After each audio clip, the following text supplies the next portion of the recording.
Naruto usually wins with empathy, but imagine if he possessed Meruem's terrifying aura synthesis instead. What happens when the child of prophecy devours chakra to endlessly evolve? I've rewritten the timeline, from consuming the Akatsuki to hunting Madara, and the results are chilling. Let's unleash the ultimate predator of the hidden leaf. The Forest of Death had seen countless shinobi die within its cursed borders, but today it would witness something unprecedented, a predator so absolute that even death itself would kneel before him. Naruto Uzumaki stood perfectly still among 6 corpses. Root Anbu, Danzo's personal assassins, their masks cracked, their bodies twisted at unnatural angles, their chakra gone. Consumed, his right hand glowed with stolen power, veins of dark energy crawling up his arm like living tattoos. The absorption was nearly complete. Wind-style chakra nature, Anbu stealth techniques, assassination jutsu, silent killing methods, all of it flowing into him, becoming him, strengthening him. The last traces of their chakra dissolved into his system. Naruto's eyes, cold, calculating, predatory, scanned the bodies one final time. 6 trained killers sent to eliminate him during the chaos of the shonen exams. 6 fools who thought a 12-year-old would be easy prey. They died learning the truth. Naruto flexed his fingers, testing the new knowledge flooding his muscle memory. He could feel it now. The precise hand seals for wind style, vacuum sphere. The exact pressure points to strike for instant paralysis. The breathing technique to erase his presence completely. Interesting, he murmured, his voice devoid of emotion. Danzo trains them well. Shame he wastes such quality material on suicide missions. A rustling in the trees. Naruto's head snapped toward the sound with inhuman speed. His lips curled into something that might have been a smile on someone else. On him, it looked like a predator baring its fangs. Finally, I was wondering when the real prize would arrive. The air itself seemed to rot as Orochimaru emerged from the shadows, his pale face twisted in that signature serpentine grin. But the grin faltered, stopped, died, because the Sannin, one of the legendary 3 ninja of Konoha, had just locked eyes with something that made his survival instinct scream. Naruto's aura pressed down on the clearing like a physical weight. It was massive, oppressive, absolute. The killing intent Orochimaru had cultivated over decades of slaughter felt like a candle next to a forest fire. The snake Sannin's grin evaporated completely. "You're not here for Sasuke," Naruto stated. "Not a question, a fact. You sensed the deaths. You came to investigate." Orochimaru's eyes narrowed, his entire body tensing. Those were root corpses, fresh kills. And this blonde brat stood among them without a scratch, radiating power that set every nerve in the Sannin's body on edge. "Naruto Uzumaki," Orochimaru hissed, his voice carefully controlled despite the alarm bells ringing in his mind. What an unexpected development. The dead last has fangs after all. Orochimaru of the Sannin. Naruto took a single step forward. The ground cracked beneath his foot. "Your body holds the secrets of hundreds of jutsu, forbidden techniques, immortality research, bloodline theft." The blonde's eyes, those cold, analytical eyes that shouldn't exist on a 12-year-old, met Orochimaru's without a trace of fear. "I wonder, what will I gain from eating a snake?" Whoosh! Orochimaru moved first, his survival instincts overriding his curiosity. Hidden shadow snake hands erupted from his sleeves, dozens of serpents shooting toward Naruto with lethal speed and precision. Naruto's hand blurred. A kunai appeared in his grip. No, not appeared. It had been there all along, hidden in a technique he'd absorbed minutes ago. The blade moved in a pattern Orochimaru recognized instantly, Anbu counter technique number 17. Silent fang reversal. Slash! Slash, slash! Every snake fell in pieces before reaching their target. Blood sprayed. Naruto stood untouched, the kunai spinning lazily around his finger. Fast, Orochimaru acknowledged, his mind racing. That technique, root-specific. Danzo's dogs. You killed them, the Anbu, and you took their abilities, their knowledge, their power. Naruto interrupted, his voice flat. Everything they were is now mine. That's how this works. The Snake Sannin's eyes widened. Impossible. No jutsu worked that way. Absorption techniques required complex seals, preparation time, compatible chakra types. You couldn't just... Naruto vanished. Crack! Orochimaru's body exploded backward, a crater forming where he'd been standing. He twisted midair, using chakra to right himself, eyes frantically searching. There. Above, Naruto descended like a meteor, his fist cocked back, his aura blazing. Orochimaru's hands flew through seals, Earth-style, mud wall. Boom! The defensive barrier shattered like glass. Orochimaru barely dodged, the shockwave from Naruto's punch obliterating trees for 30 meters in every direction. The Sanin's mind reeled. That strength, that speed, that power, this wasn't the Kyuubi's chakra. This was something else, something worse. Impressive, Orochimaru said, creating distance with a substitution jutsu. His body flickered between tree trunks, analyzing, calculating. But raw power alone won't. Wind-style vacuum sphere. Multiple compressed air bullets materialized around Naruto, each one spinning with lethal force. They launched simultaneously, converging on Orochimaru's position from 6 different angles. The Sanin's eyes widened. That jutsu. That was, he dodged desperately. 2 of the spheres grazing his side and shoulder. Pain. Actual pain. His regeneration was already working, but the fact remained. A 12-year-old genin had just landed hits on him. You absorb their wind nature, Orochimaru breathed, realization dawning. Not just the technique, not the actual chakra transformation. That's impossible. No bloodline can... I'm not a bloodline. Naruto appeared directly in front of him. Orochimaru didn't even see him move. A fist drove into the Sanin's gut, folding him in half. Air exploded from his lungs. Another strike, an elbow to the spine, a knee to the face. Each impact precise, brutal, efficient, Anbu combat style. Perfected. Orochimaru's body ragdolled through the forest, smashing through tree after tree. He caught himself with chakra strings, suspended between 2 massive trunks, blood dripping from his mouth. What are you? The Sanin whispered. Naruto walked toward him slowly, deliberately. The air around him shimmered with barely contained power. Behind him, the 6 root corpses seemed to watch with empty eyes, their killer approaching his next meal. I'm the next step in evolution, Naruto said simply. Every enemy that falls makes me stronger. Every technique I see becomes mine. Every battle is just another chance to grow. His hand extended, fingers splayed. Energy gathered in his palm, swirling, condensing, forming into something that made Orochimaru's blood run cold. A sphere of pure chakra, but wrong. Corrupted, enhanced with absorbed power. Rasengan. The sphere grew larger, shifting from blue to dark purple. Wind chakra spiraled around it. The nature transformation he'd stolen from the root Shinobi. The technique that should have taken years to develop manifested in seconds. Wind style. Rasengan. Impossible, Orochimaru breathed. Minato's technique with elemental manipulation. Even Kakashi couldn't. Boom! Orochimaru barely escaped the detonation, his body splitting into dozens of white snakes that scattered in every direction. The technique he'd perfected for survival. Oral rebirth. His true body emerged from the mouth of one of the serpents, panting, actually sweating. You're making me use my trump cards, the Sanin admitted, wiping blood from his lips. His expression shifted from shock to something darker. Hunger. Magnificent. Your body, your ability, it's perfect. His neck extended grotesquely, mouth opening far too wide. The Kusanagi blade shot from his throat, its edge gleaming with lethal intent. The legendary sword that could extend and retract at will, sharp enough to cut through anything. I'll take it. I'll make your power mine. The blade shot forward with blinding speed. Naruto didn't dodge. His hand rose, and clang! He caught the blade between 2 fingers. The Kusanagi, a weapon that had cut through legendary ninja for generations, stopped dead. Naruto's skin didn't even break. Your sword? Naruto observed, examining the blade with clinical detachment. Impressive craftsmanship. But ultimately, he twisted his wrist. The sound of metal shrieking filled the air. Snap! The Kusanagi blade broke in half. Orochimaru's eyes went wide with genuine shock. That sword was indestructible.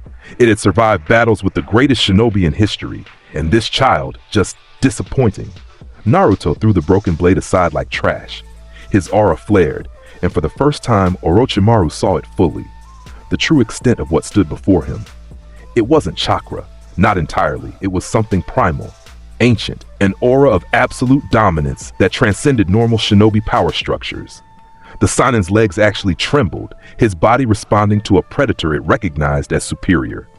You feel it now, don't you? Naruto asked, his voice echoing with power. The difference between us. You're strong, Orochimaru, one of the legendary three, but I'm not bound by the limitations of normal shinobi. I don't train, I don't study, I don't need to. He took another step forward. The ground cracked with each footfall. I just take. Orochimaru's mind raced through options. Summon Manda? No, the beast would be worse than useless against this monster. Curse Mark? The boy's aura would crush it. Flee? Maybe. Possibly. If he could create enough distance, Naruto's hand shot out. A tail, a fucking tail made of condensed chakra, erupted from his lower back. It moved faster than Orochimaru could track, the scorpion-like appendage whistling through the air with a sound like tearing silk. Stab! The tail pierced through Orochimaru's shoulder, pinning him to a tree trunk. The Sannin gasped, more from shock than pain. When had the boy grown a tail? What kind of ability? Hold still, Naruto commanded. This will only take a minute. His other hand pressed against Orochimaru's chest.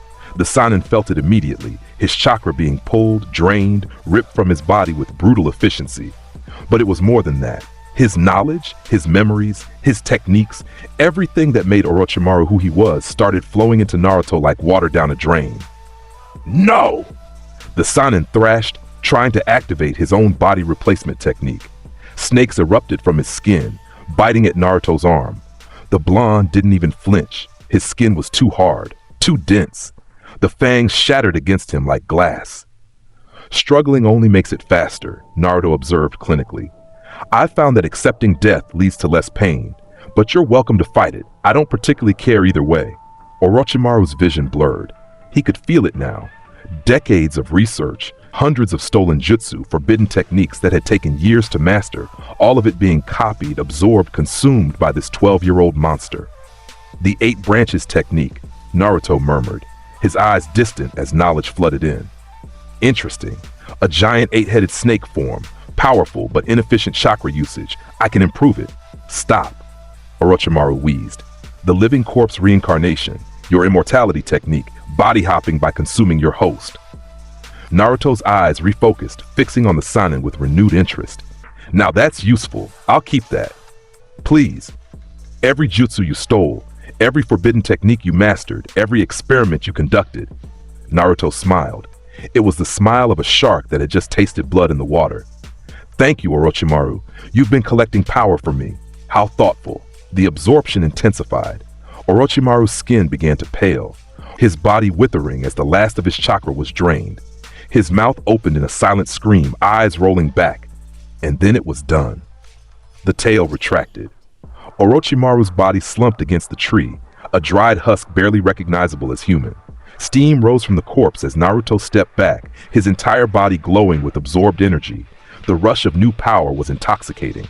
Hundreds of jutsu crystallized in his mind, each one perfectly understood, instantly accessible.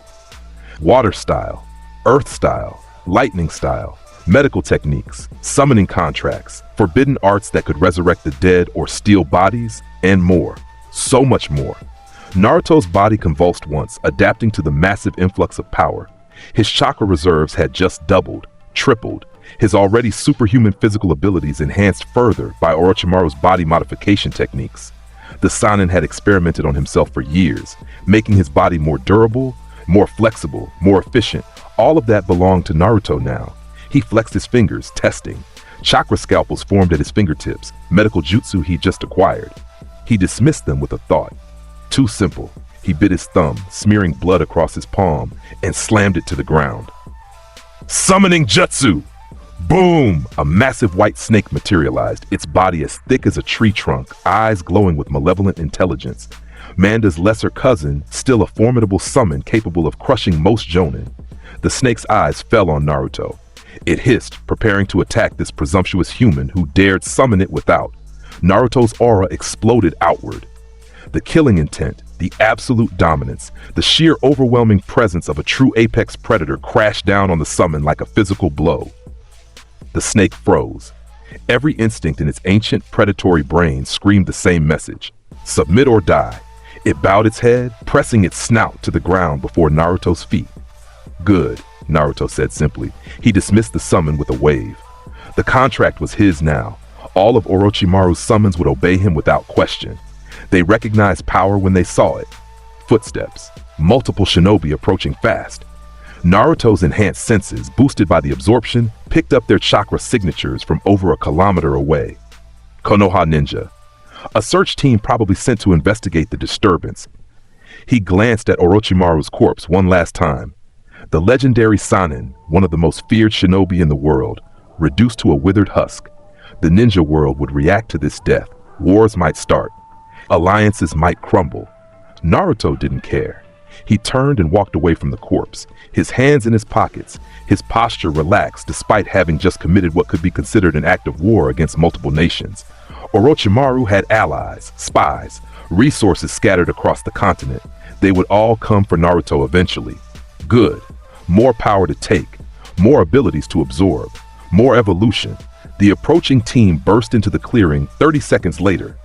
5 Konoha Jonin, led by Kakashi Hatake. The copy ninja's visible eye widened at the scene before him. 6 root corpses. Orochimaru's withered remains, and Naruto Uzumaki standing calmly in the center of it all, his aura still radiating enough pressure to make even Kakashi's breath catch.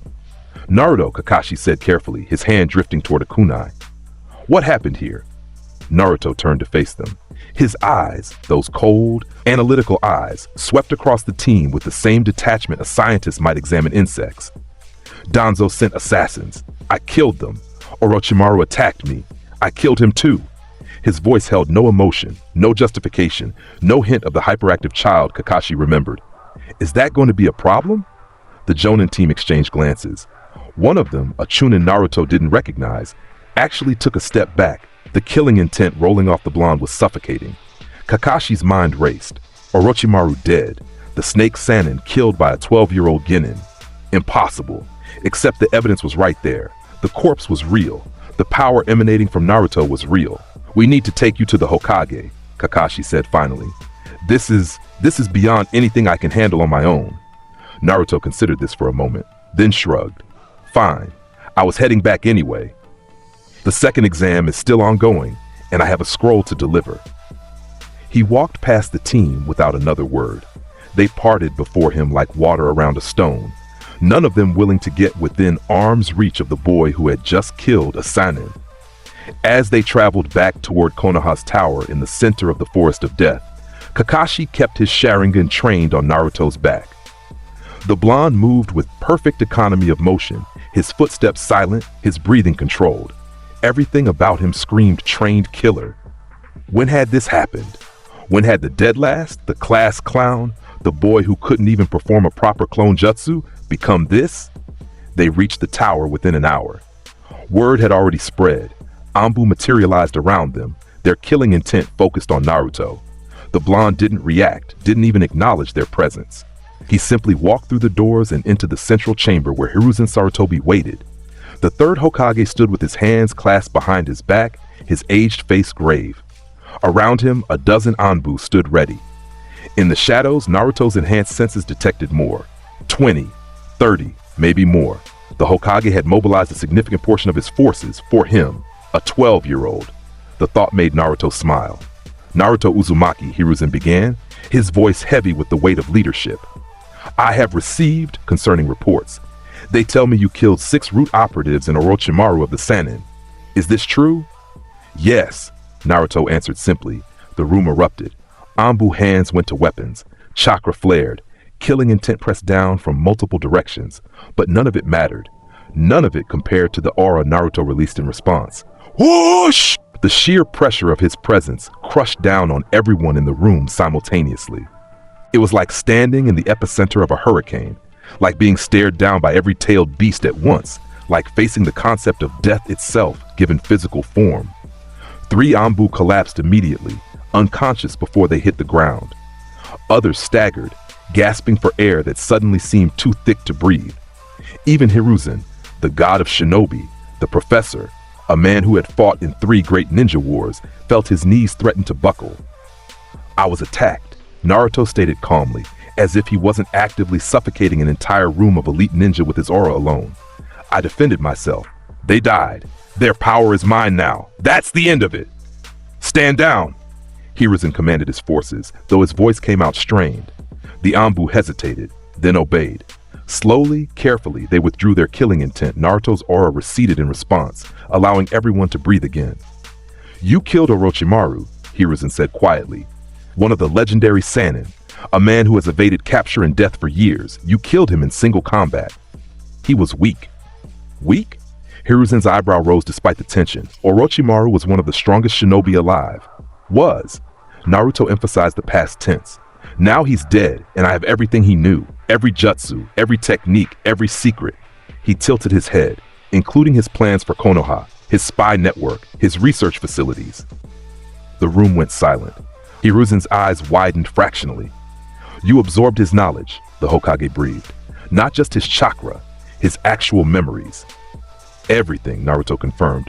I know about his alliance with Suna, the planned invasion during the finals, sabotaging the arena, killing you. He paused. I know about the curse mark on Sasuke too. Orochimaru wanted the Uchiha's body. Interesting ambition, ultimately futile.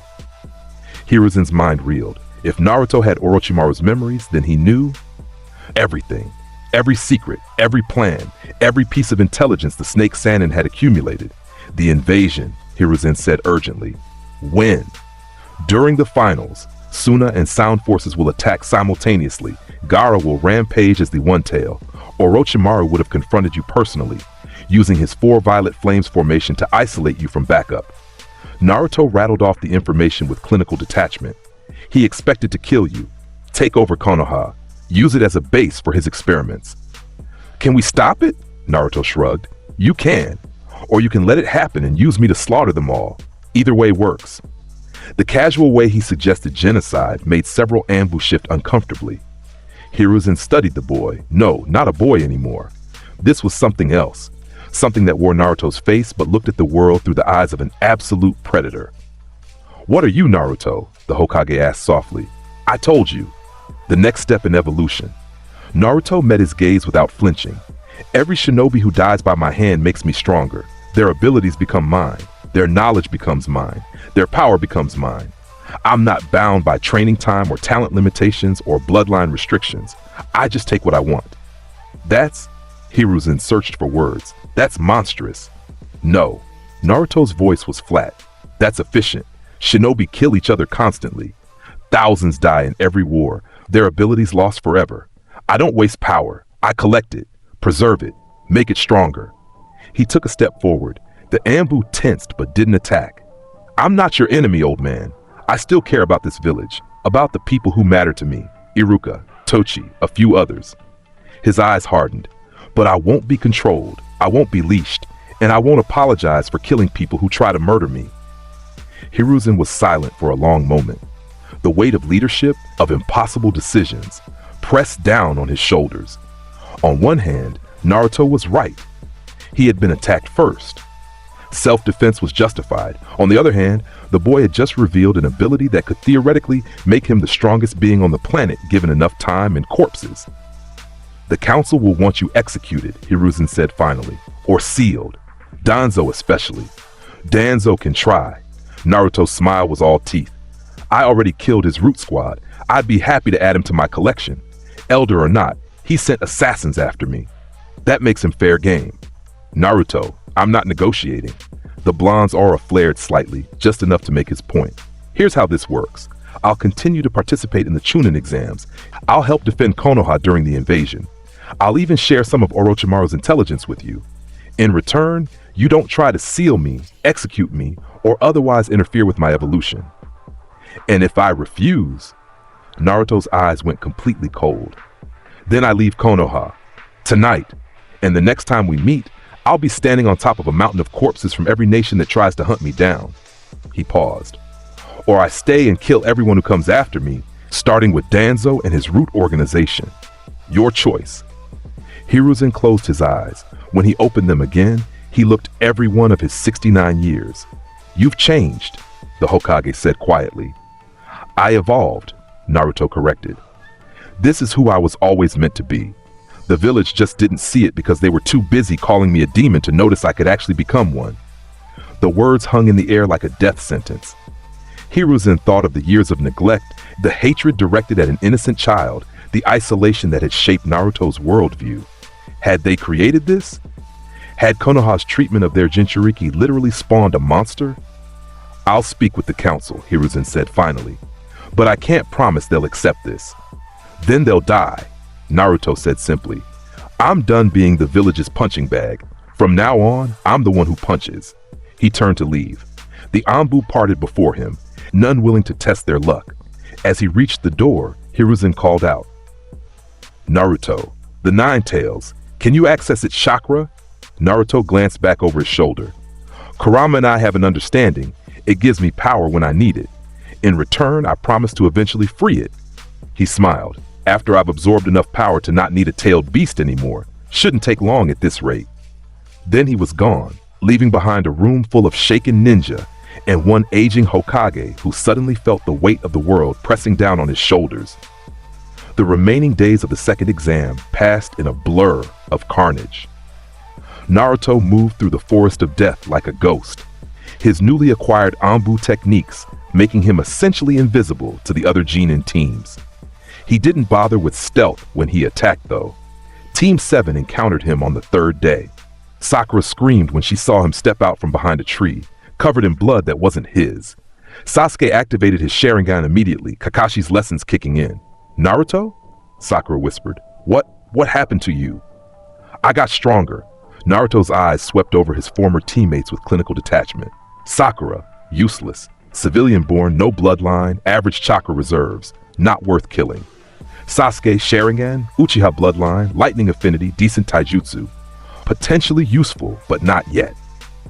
You're covered in blood, Sasuke observed, his Sharingan tracking Naruto's movements. Whose? Sound Ninja, a few teams from Grass, some bandits who thought the exams were a good opportunity to kidnap Genin for ransom. Naruto wiped some blood from his cheek absently. They were all weak, not worth absorbing fully, but their chakra made a decent snack. Sakura's face paled. Absorbing? Naruto, what are you talking about? My ability. He said it like it was the most natural thing in the world. When I kill someone, I can take their power, their techniques, everything they are becomes part of me. He demonstrated, forming a water clone with a single hand seal, something he'd absorbed from a Kiri ninja 3 days ago. Sasuke's eyes widened. That's impossible. No bloodline works that way. I'm not a bloodline. I'm something better. Naruto dismissed the clone.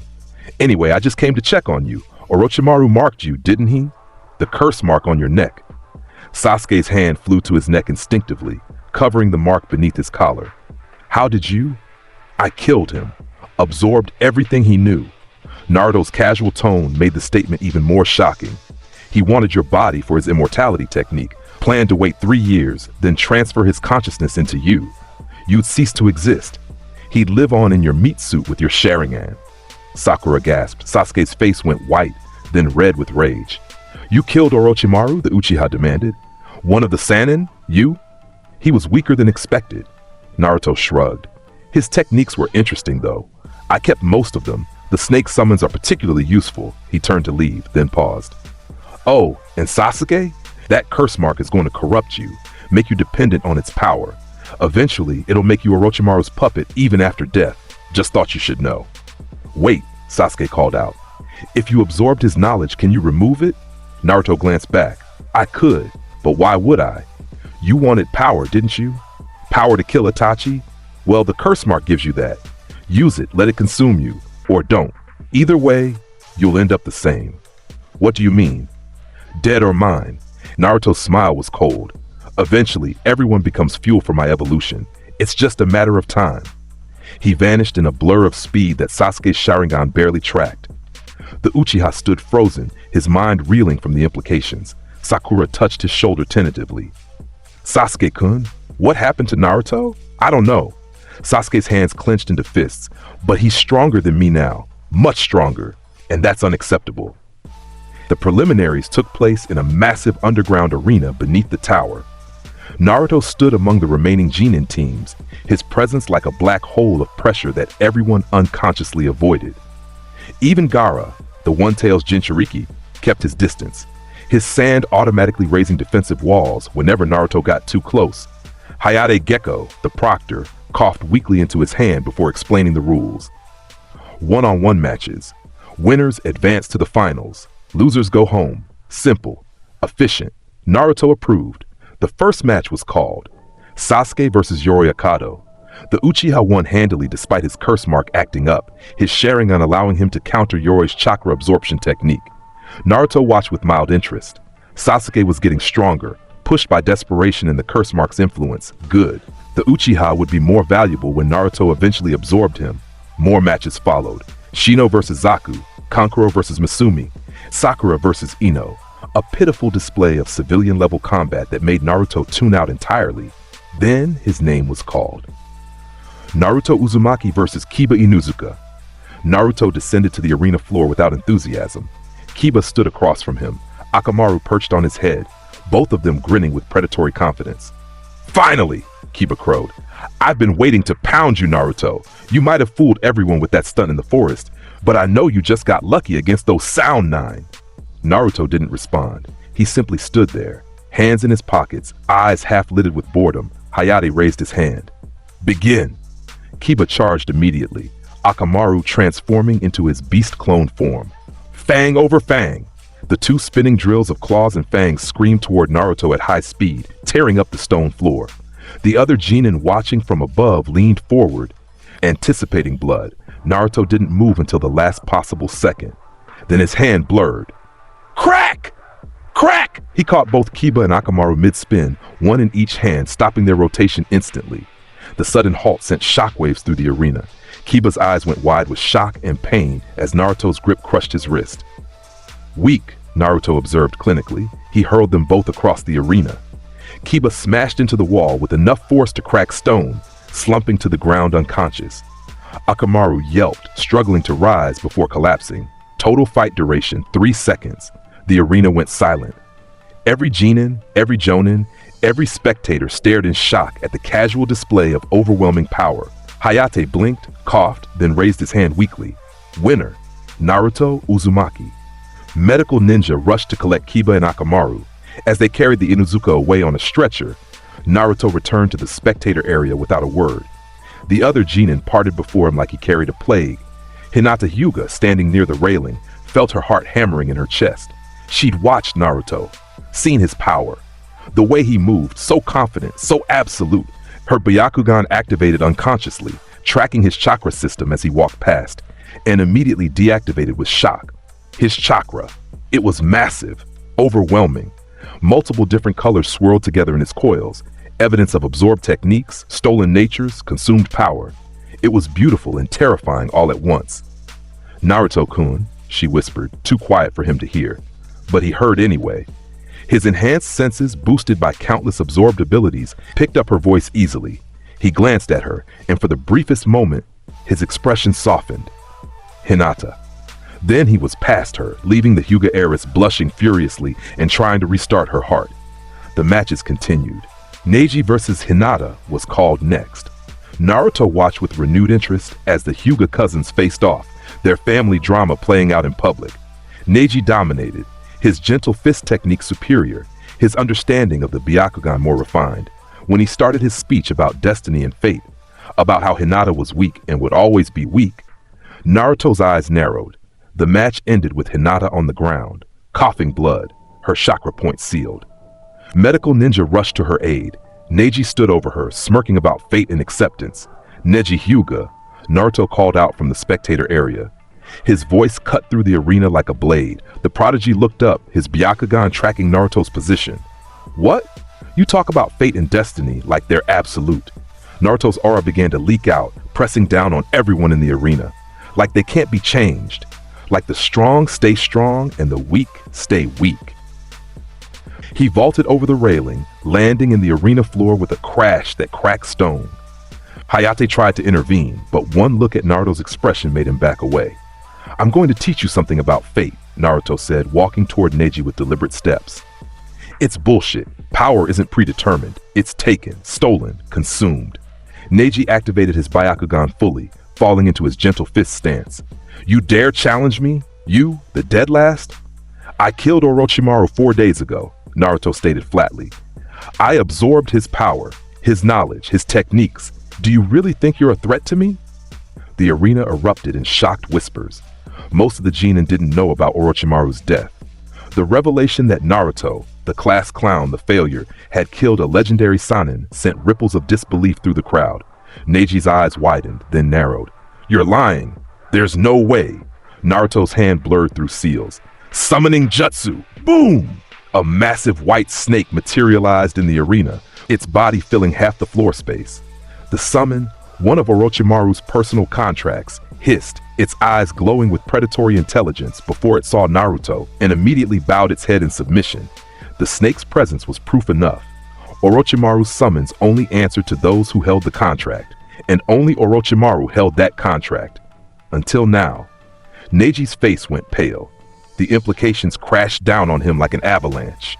If Naruto had Orochimaru's summons, if he truly had killed the Sannin, then believe in fate now? Naruto asked mockingly. He dismissed the summon with a wave. Your destiny isn't written by your bloodline, Neji. It's written by power. And you don't have enough. Enough! Hayate stepped between them, coughing violently. This is not your match, Naruto. Return to the spectator area. Naruto held Neji's gaze for another moment, letting his aura press down on the prodigy until sweat beaded on the Hyuga's forehead. Then he turned and walked away, leaving Neji standing frozen, his entire worldview shattered. The preliminaries continued, but the energy had shifted. Everyone watched Naruto now, wary and terrified of the monster hiding among them. When the matches concluded, the finalists were announced. Naruto, Sasuke, Neji, Shikamaru, Temari, Shino, Gaara, Kankuro, 8 fighters, 1 month to prepare. Then the finals would begin, with the entire ninja world watching. Naruto didn't care about the audience, he cared about the opportunity. 8 potential sources of power, 8 chances to evolve further. Especially Gaara, the one-tailed Jinchuriki. A tailed beast's worth of chakra waiting to be consumed, his mouth watered at the thought. The month between preliminaries and finals passed in a blur of training and hunting. Naruto spent his days ostensibly preparing for the finals, running through forms and techniques in Konoha's training grounds. But his nights belonged to something else entirely. Hunting Missing 9. Orochimaru's absorbed memories included a comprehensive list of high-value targets operating near Fire Country's borders. Missing nin with bounties, unique abilities, rare techniques, each one represented an opportunity for growth. Naruto killed 17 of them in 3 weeks. A Kumo deserter with lightning-enhanced speed. Absorbed, a Kiri swordsman wielding one of the 7 swords. Absorbed, an Iwa explosives expert with earth grudge techniques. Absorbed, each kill made him stronger.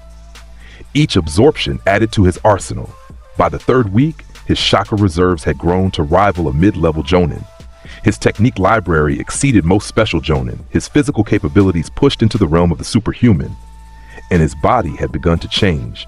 The first sign was the wings. Not physical wings. Chakra constructs that manifested from his shoulder blades when he needed them. They resembled a bat's wings crossed with crystalline structures, each one capable of generating enough thrust to launch him through the air at speeds that would make most ninja envious. He tested them in the Forest of Death, launching himself from treetop to treetop with increasing proficiency. The freedom of flight, the tactical advantage of aerial assault, it opened entirely new combat possibilities. The second change was more subtle. His aura had developed texture, layers. It no longer just pressed down with raw pressure, it actively drained the will to fight from those who felt it. Weaker ninja would freeze up completely, their survival instincts screaming at them to submit. Before this apex predator, Hinata noticed. She always noticed. The Hyuga heiress had taken to watching Naruto train, her Byakugan allowing her to study his chakra system from a distance. What she saw fascinated and terrified her in equal measure. His chakra didn't flow like normal shinobi. It circulated in complex patterns, multiple natures intermixing, techniques layering on top of each other in impossible combinations. He was beautiful, terrible, perfect. One evening, as Naruto practiced his aerial maneuvers, Hinata worked up the courage to approach. She found him landing in a clearing, his wings dissipating into motes of chakra as his feet touched ground. In Naruto-kun, she called softly. He turned, his expression neutral. Hinata, you've been watching me train for a week now. Did you need something? Her face flushed crimson. Of course he'd noticed. Nothing escaped his awareness anymore. I wanted to ask. She fidgeted with her fingers. Your power, the way you fight, it's different from before. Did something happen to you? Naruto studied her for a moment. Hinata Hyuga, heiress to the Hyuga clan, possessor of the Byakugan, weak-willed, shy, easily frightened, but loyal, devoted, and her bloodline. I evolved, he said simply. I became what I was always meant to be. And what's that? The strongest. He took a step closer. Hinata's breath caught as his aura washed over her, not oppressive, but encompassing, like being wrapped in a warm, dangerous blanket.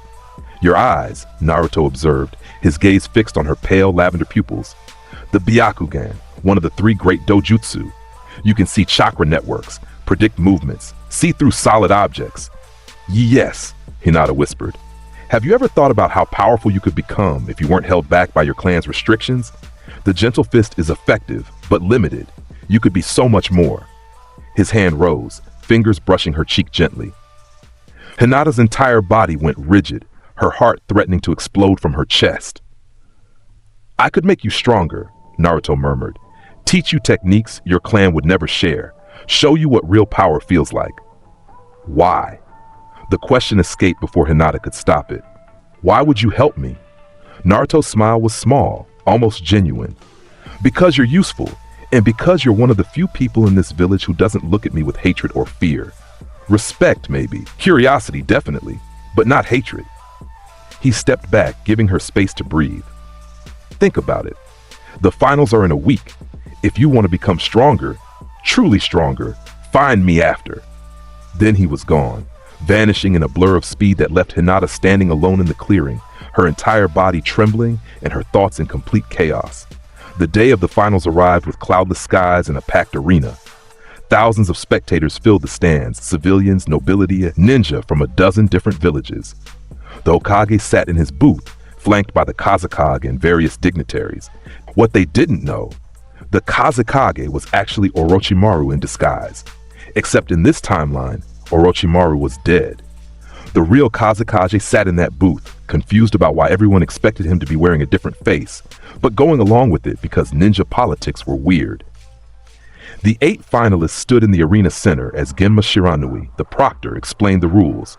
Naruto tuned him out, his eyes scanning the crowd. He could feel them. Sound and sand forces positioned throughout the arena, waiting for the signal to attack. The invasion Orochimaru had planned would still happen. But without the Snake Sanin to lead it, the assault would be disorganized. Sloppy, easy to counter, or easy to exploit. Naruto's fingers twitched with anticipation. Hundreds of enemy ninja about to flood into Konoha. Each one a potential source of power, each one a meal waiting to be consumed. The first match was called Naruto vs. Neji, perfect. The 2 stepped forward as the others cleared the arena. Neji fell into his gentle fist stance, his Byakugan activated and tracking every minute detail of Naruto's chakra system. What he saw made his blood run cold. Naruto's chakra network was wrong, impossibly complex. Multiple natures swirled together, wind, water, earth, lightning, fire, all circulating simultaneously. Techniques were layered like sedimentary rock, each absorption adding another stratum of power. You've been busy, Neji observed, trying to keep his voice steady. How many have you killed since the preliminaries? 17 missing nin, 3 jonin level, the rest chunin or special jonin. Naruto's tone was conversational, like he was discussing the weather. I needed to grow stronger for the invasion. Invasion? Neji's eyes narrowed. Look around. Sound and sand forces positioned throughout the arena. Sleeper agents in the crowd. This whole event is a trap designed to kill the Hokage and cripple Konoha. Naruto shrugged. I'm going to use it to get stronger instead. Before Neji could process this, Genma's hand dropped. Begin. Neji moved first, his gentle fist strikes aimed at Naruto's chakra points with surgical precision. Each strike would seal a tenketsu, cutting off chakra flow, crippling his opponent's ability to fight. Naruto didn't dodge. The first strike landed clean, a palm thrust to his shoulder that should have sealed multiple points. Nothing happened. Neji's eyes widened. His Byakugan could see the tenketsu. They were there, but they wouldn't close. Naruto's chakra flow was too dense, too powerful. It simply overwhelmed any attempt to seal it. Disappointing, Naruto observed. His hand shot out, faster than Neji could track even with the Byakugan's predictive abilities. His fingers wrapped around Neji's wrist and crack! The bone shattered. Neji screamed, trying to pull away, but Naruto's grip was iron. The blonde pulled the Hyuga prodigy close, their faces inches apart. You wanted to talk about fate? Naruto's eyes were cold. Here's fate. You're weaker than me. That makes you prey. That's your destiny. He drove a knee into Neji's gut, folding him in half. Another strike, an elbow to the spine. Neji collapsed, gasping for air, his Byakugan flickering as pain overwhelmed his concentration. Get up, Naruto commanded. I'm not done with you. Neji struggled to rise, his prodigy pride refusing to let him submit. He activated his rotation, 8 trigrams palms revolving heaven. The defensive technique created a dome of spinning chakra that repelled all attacks. Naruto watched it spin for exactly 3 seconds. Then his hand thrust forward. Boom! His fist punched through the rotation like it was tissue paper, the defensive chakra shredding against his superior power. His hand grabbed Neji's face, lifting him off the ground. Your technique is solid, Naruto acknowledged. The Hyuga rotation. Effective defense. I'll take it. His tail materialized, the scorpion-like appendage erupting from his lower back. Neji's eyes went wide with terror as the point aimed at his chest. Wait, Genma started to intervene. Too late, stab! The tail pierced through Neji's shoulder, just missing vital organs. Naruto's absorption ability activated immediately, draining chakra, stealing knowledge, consuming technique. Neji's scream echoed through the arena. Spectators gasped in horror. Medical ninja rushed forward, but Naruto's aura flared, stopping them in their tracks. Not yet, Naruto said calmly. I'm not done. He absorbed the gentle fist style. The 8 trigrams techniques, the rotation, the Byakugan's combat applications, all of Neji's training, his prodigy talent, his hard-won skills, they flowed into Naruto like water. Then he stopped, withdrawing his tail before the damage became lethal. Neji collapsed to the ground, barely conscious, his chakra reserves depleted. Winner Naruto Uzumaki, Genma announced hesitantly. Medical ninja finally rushed forward, collecting Neji's broken body. Naruto stood in the center of the arena, his aura radiating enough pressure to make even Jonin in the audience shift uncomfortably.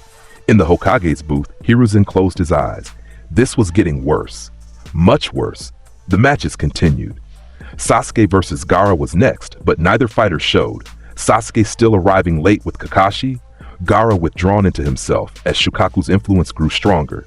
Shikamaru versus Tamari proceeded with Shikamaru forfeiting despite having Tamari caught in his shadow. Coward or genius? The audience debated. Then the invasion began. Boom, boom, boom! Explosions rocked the arena as sound and sand forces dropped their disguises. Genjutsu blanketed the crowd, putting civilians to sleep. Enemy ninja poured in from every entrance, weapons drawn, killing intent thick enough to taste. Naruto smiled. Finally, his wings manifested, the chakra constructs spreading from his back in a display that made half the invading force hesitate. He launched himself into the air, his speed creating sonic booms. The slaughter began. Naruto descended on a group of sound chunin like a meteor. His fist obliterated the first one's chest. His tail impaled the second through the skull. The third tried to run. Naruto caught him mid-leap, snapping his neck with a casual twist. 3 dead in 2 seconds. 3 more sources of power flowing into him. Demon! Someone screamed. Monster! Naruto ignored them. His hands blurred through seals, absorbed techniques activating in rapid succession. Water style, water dragon jutsu. A massive serpent of water materialized, smashing through a platoon of sand ninja. Bodies flew, bones shattered. Lightning style, false darkness. A spear of lightning erupted from his hand, piercing through multiple enemies in a single line. They convulsed, died, their chakra absorbed before they hit the ground. Wind style, vacuum sphere. Compressed air bullets tore through sound forces attempting to flank him. Each hit was lethal. Each death made him stronger. The invasion forces had expected resistance. They prepared for Konoha's Jonin, for Anbu, for the Hokage himself. They hadn't prepared for this. For a single 12-year-old who fought like a natural disaster given human form, Naruto cut through them like wheat. His tail whipped faster than eyes could follow, each strike claiming another life. His fists pulverized bones. His techniques devastated formations, and with each death, he grew stronger. 20 dead, 30, 50. His chakra reserves swelled with absorbed power. New techniques crystallized in his mind. His physical capabilities enhanced further as he consumed the life force of trained ninja. In the Hokage booth, Hiruzen and the Kazekage watched in mixed horror and awe as Naruto single-handedly decimated a significant portion of the invasion force. What is he? the Kazakage whispered. Evolution, Hiruzen replied grimly, and we created him. The sound of massive chakra building drew everyone's attention. Gaara stood at the arena's edge, his body transforming as Shukaku's power consumed him. The One-Tail's rage and madness bleeding through, turning the Jinchuriki into a miniature-tailed beast. Perfect. Naruto turned from the carnage he'd been creating, his eyes locking onto Gaara's transforming form. This was the real prize. Not the fodder invading the arena, the actual tailed beast. He launched himself toward Gaara with devastating speed, his wings propelling him faster than most could track. The half-transformed Jinchuriki saw him coming and roared, sand erupting to form defensive walls. Naruto punched through them like they were paper. Boom!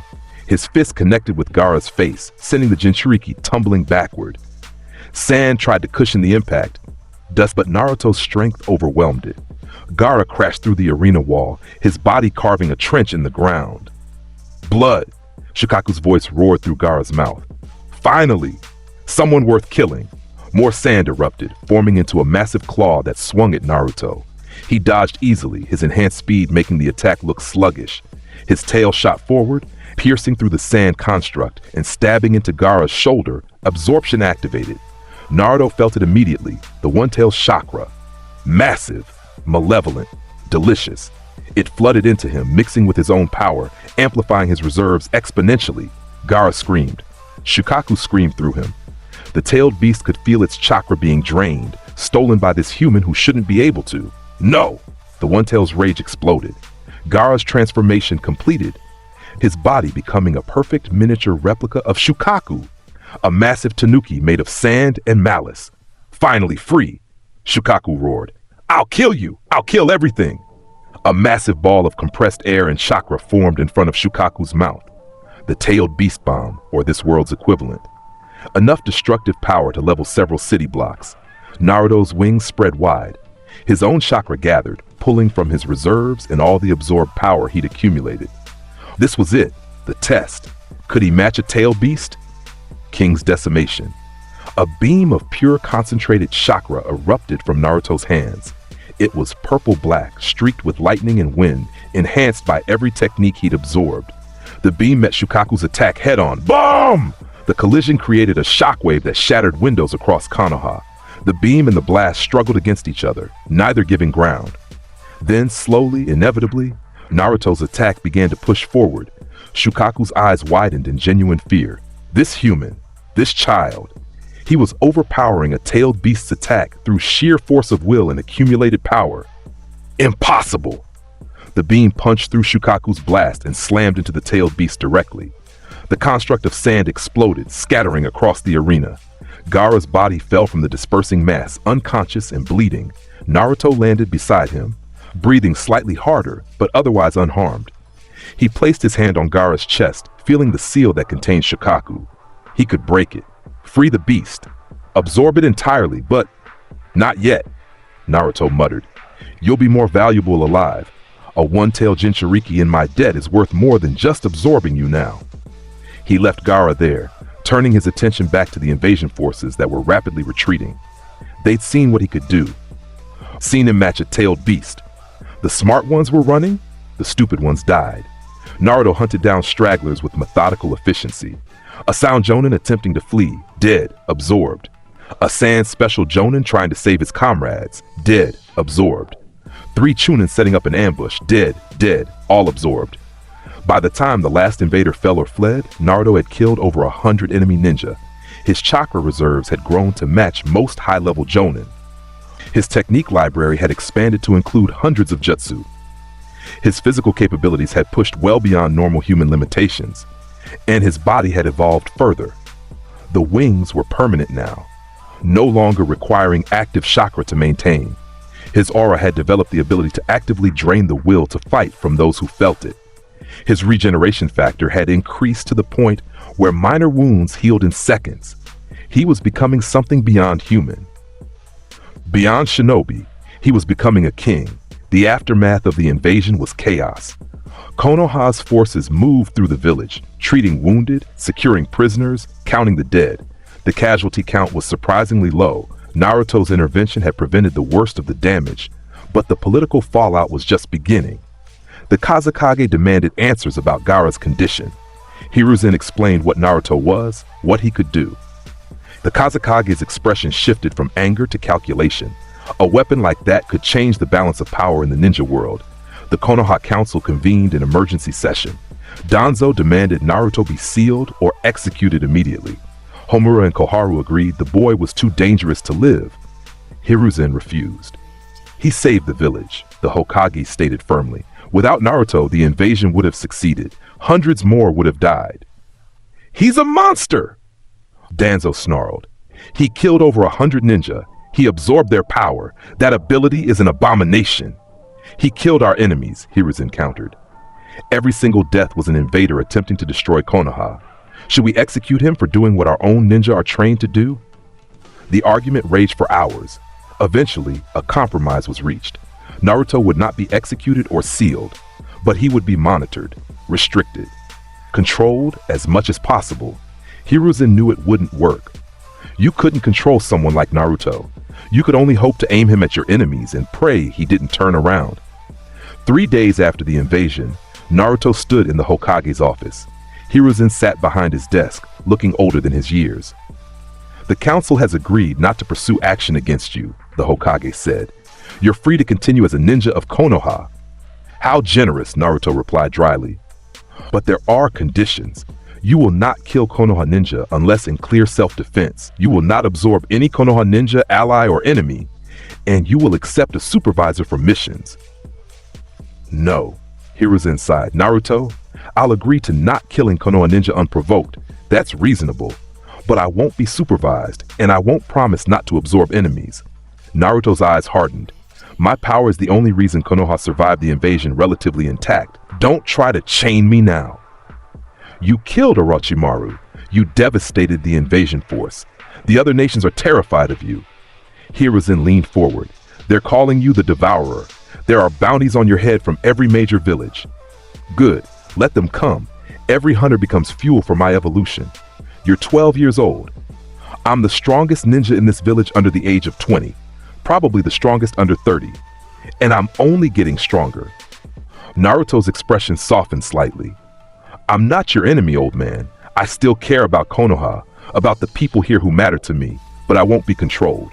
Hiruzen was silent for a long moment. Then he nodded warily.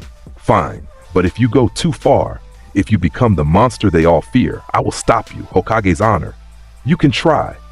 Naruto turned to leave, pausing at the door. By the way, you should promote me to Chunin. I won the finals by default after Gaara's withdrawal. And I single-handedly repelled an invasion. That's gotta count for something.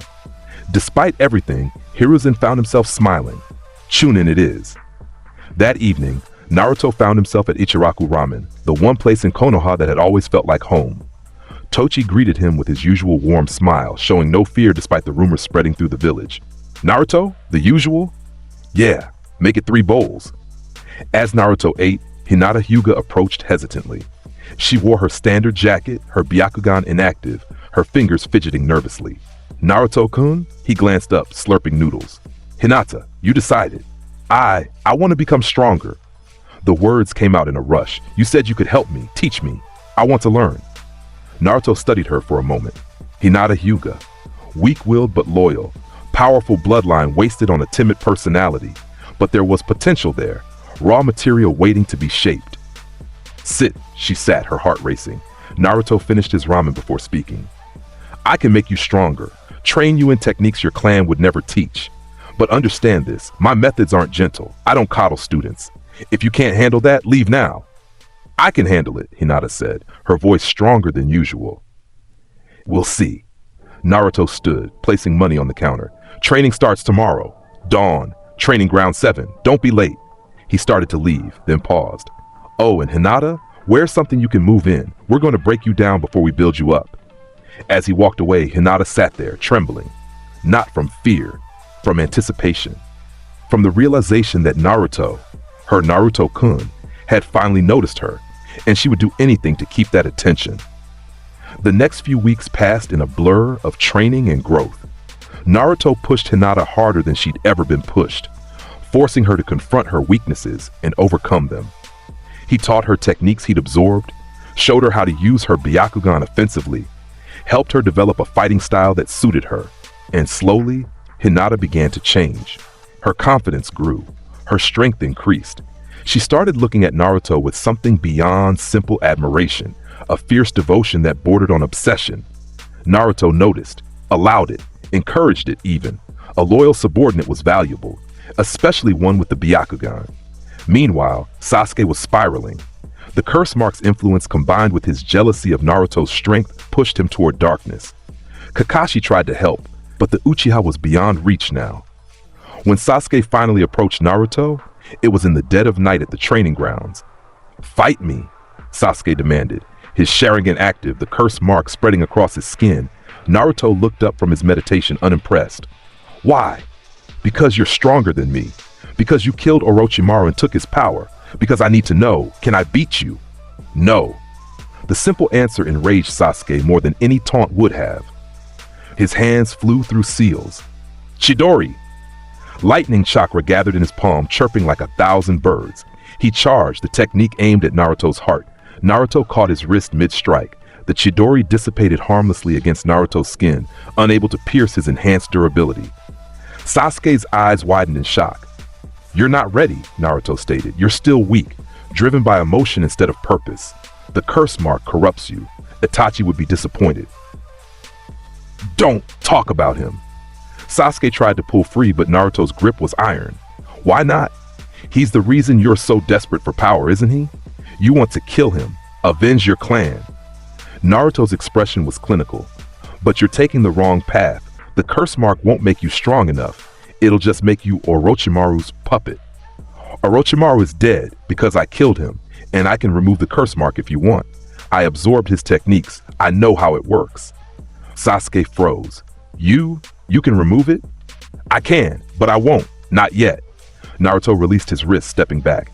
"You need to understand something, Sasuke. Power isn't given, it's taken. If you want to be strong enough to kill Itachi, you need to earn it. Prove yourself worthy." "How?" Naruto's smile was cold. "Come with me on the next mission. A real mission, not academy-level crap. We'll hunt missing nin together. You'll see how I get stronger. Maybe you'll learn something." Sasuke hesitated, his pride warring with his desperation. Finally, he nodded. "Fine, but I'm not your subordinate." "Of course not. Your prey. I haven't decided to eat yet." Naruto turned away. "Meet me tomorrow. We're going hunting." The mission was simple on paper. Track down and eliminate a group of missing nin operating near the Fire Country border. In reality, it was a slaughter. Naruto moved through the bandit camp like a ghost, his Anbu techniques making him invisible to normal senses.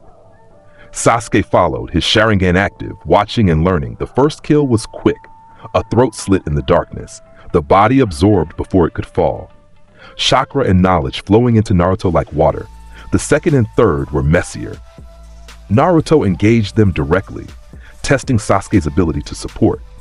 The Uchiha performed adequately, his Chidori and fire techniques creating openings that Naruto exploited ruthlessly.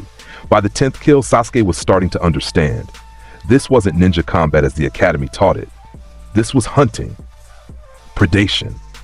The systematic dismantling of prey by a superior predator. And it was intoxicating. When the last missing nin fell, Sasuke stood among the corpses, breathing hard, his hands covered in blood. Naruto was already absorbing the final target, his expression distant as new abilities integrated. "This is how you get strong," Naruto said, finishing the absorption.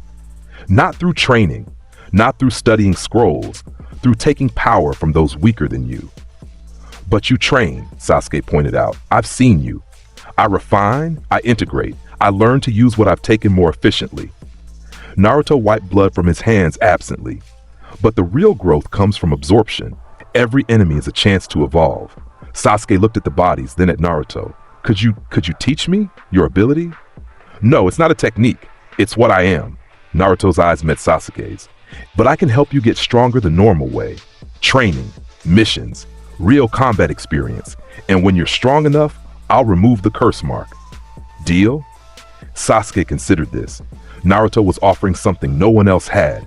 Genuine help with no apparent strings attached. Well, except for the unspoken understanding that Naruto could kill him at any time. Deal. They returned to Konoha as dawn broke. both covered in the evidence of their night's work. The mission report would list it as a successful elimination of dangerous criminals. The truth, that Naruto had used it as a training exercise while farming power, would remain unspoken. Weeks turned into months. Naruto's power continued to grow at an exponential rate. Every mission, every hunt, every kill added to his strength. By the time word reached Konoha of Akatsuki's movements, Naruto had already decided his next target, the criminal organization that hunted Jinchuriki, that wanted to extract the Nine Tails from him. They represented exactly what he needed. Powerful ninja with unique abilities, all gathered in one convenient group. When Itachi Uchiha and Kasame Hoshigaki appeared at Konoha's gates, Naruto was waiting. "Itachi Uchiha," Naruto greeted, his voice calm despite the explosive encounter brewing. The Uchiha who slaughtered his clan, Kasame Hoshigaki, the monster of the hidden mist, Akatsuki agents. Itachi's Sharingan activated, spinning into the Mangekyo pattern. "Naruto Uzumaki, the devourer. We've come for the Nine Tails." "I know." Naruto's aura flared, pressing down on both Akatsuki members with crushing force. "I absorbed Orochimaru's memories. I know everything about your organization. Your goals, your members, your plan to extract the tailed beasts." Kisame grinned, hefting Samahada. "Then you know we're not leaving without you." "You're not leaving at all." Naruto moved. His speed had grown beyond what even the Sharingan could easily track. His fist drove into Kasame's gut before the swordsman could react, doubling him over. His tail shot out, aimed at Itachi's throat. The Uchiha substituted with a clone, appearing 10 meters away. His hands flashed through seals. Fire style, great fireball jutsu. The massive sphere of flame roared toward Naruto. He didn't dodge. His hands came together in a seal he'd absorbed from a water-style user weeks ago. Water-style water encampment wall. A dome of water erupted around him, the fire and water colliding in a massive explosion of steam. Through the mist, Naruto's wings spread wide, launching him upward. King's Decimation. The purple-black beam of concentrated chakra screamed down toward Itachi. The Uchiha's eyes widened, then shifted. The Mangekyo's power activated. Amaterasu! Black flames materialized directly in the beam's path, the supposedly inextinguishable fire that burned everything it touched. The two attacks collided, and the beam punched through. Amaterasu's flames scattered, unable to withstand the sheer power Naruto wielded. Itachi barely dodged, the attack grazing his shoulder and leaving a smoking crater where he'd been standing. Impossible, Itachi breathed. That was Amaterasu. And I'm stronger than a Mangekyo technique. Naruto landed, his aura intensifying. You're powerful, Itachi. S rank. Probably one of the strongest ninja alive, but I've absorbed over 200 ninja at this point. Every technique, every ability, every ounce of power they possessed. Kisame, recovered from the initial strike, swung Samehada. The chakra-absorbing blade cut through the air, aimed at Naruto's neck. Naruto caught it barehanded. The blade's scales rippled, trying to absorb his chakra, but there was too much. Too many layers. Too many different natures all swirling together. Samehada recoiled, unable to process the overwhelming conflicting energies. Interesting weapon, Naruto observed. He ripped it from Kasame's hands, examining it. A living sword that eats chakra. I wonder what I'll gain from absorbing both you and it. Kasame's grin widened despite the danger. You're strong, kid, but you're fighting two Akatsuki members. We don't go down easy. Good. I was hoping for a challenge. The battle erupted into chaos. Itachi's genjutsu layered on top of his fire techniques, forcing Naruto to fight on multiple levels simultaneously. Kasame's water-style jutsu flooded the area, creating an environment that favored the Mist Ninja. Against any other opponent, it would have been overwhelming. Against Naruto, it was barely adequate. He broke through Itachi's genjutsu with pure chakra disruption, a technique he'd absorbed from a Kurenai 3 weeks ago. His own water style countered Kisame's, the two ninja fighting for dominance over the battlefield's terrain. And all the while, his physical capabilities let him dance between them, his speed and strength pushing both Akatsuki members to their limits. Then Itachi's Mangekyo flared again. Tsukuyomi. Naruto felt the genjutsu take hold, reality shifting as he was pulled into Itachi's mental world. The moon hung red in the sky. Itachi appeared, dozens of him, all holding blades. In this world, I control space and time, Itachi said. For the next 72 hours, you will experience boring. Naruto's aura exploded outward, raw power flooding the mental construct. The Tsukuyomi's world cracked, shattered, broke apart under the sheer weight of Naruto's evolved presence. Itachi stumbled in the real world, blood trickling from his eye. The Mangekyou's strain combined with the backlash from his broken technique. He'd never seen anyone simply overpower Tsukuyomi through brute force. "Interesting try," Naruto said, "but I'm not weak-willed enough for that to work." Kasame, seeing his partner injured, made a desperate move. His hands flew through seals as he bit his thumb. Summoning jutsu! Dozens of sharks materialized from the waterlogged ground, each one as large as a person, all of them hungry for blood. They converged on Naruto from every direction. Naruto's tail whipped out, impaling 3 in a single strike. His hands blurred, forming seals he'd absorbed from a lightning user. Lightning style, electromagnetic murder. Lightning exploded from his body in all directions, frying the sharks instantly. The technique was overkill, but effective. Smoking shark corpses fell around him. Enough playing, Naruto decided. His wings spread wide as he channeled chakra into them, the constructs glowing with gathered power. "Let me show you what happens when you threaten something that belongs to me." The Nine-Tails chakra flooded out, mixing with his own, enhancing his already monstrous abilities. Red chakra mixed with purple-black aura, creating a display that made even Itachi's Sharingan struggle to track the energy flows. "Final warning," Naruto said, his voice echoing with power. "Leave Konoha, abandon your hunt for me, and I might let you live." Itachi and Kasame exchanged glances. They'd fought countless opponents, faced impossible odds, survived encounters with Jinchuriki before, but this was different. This wasn't just a Jinchuriki.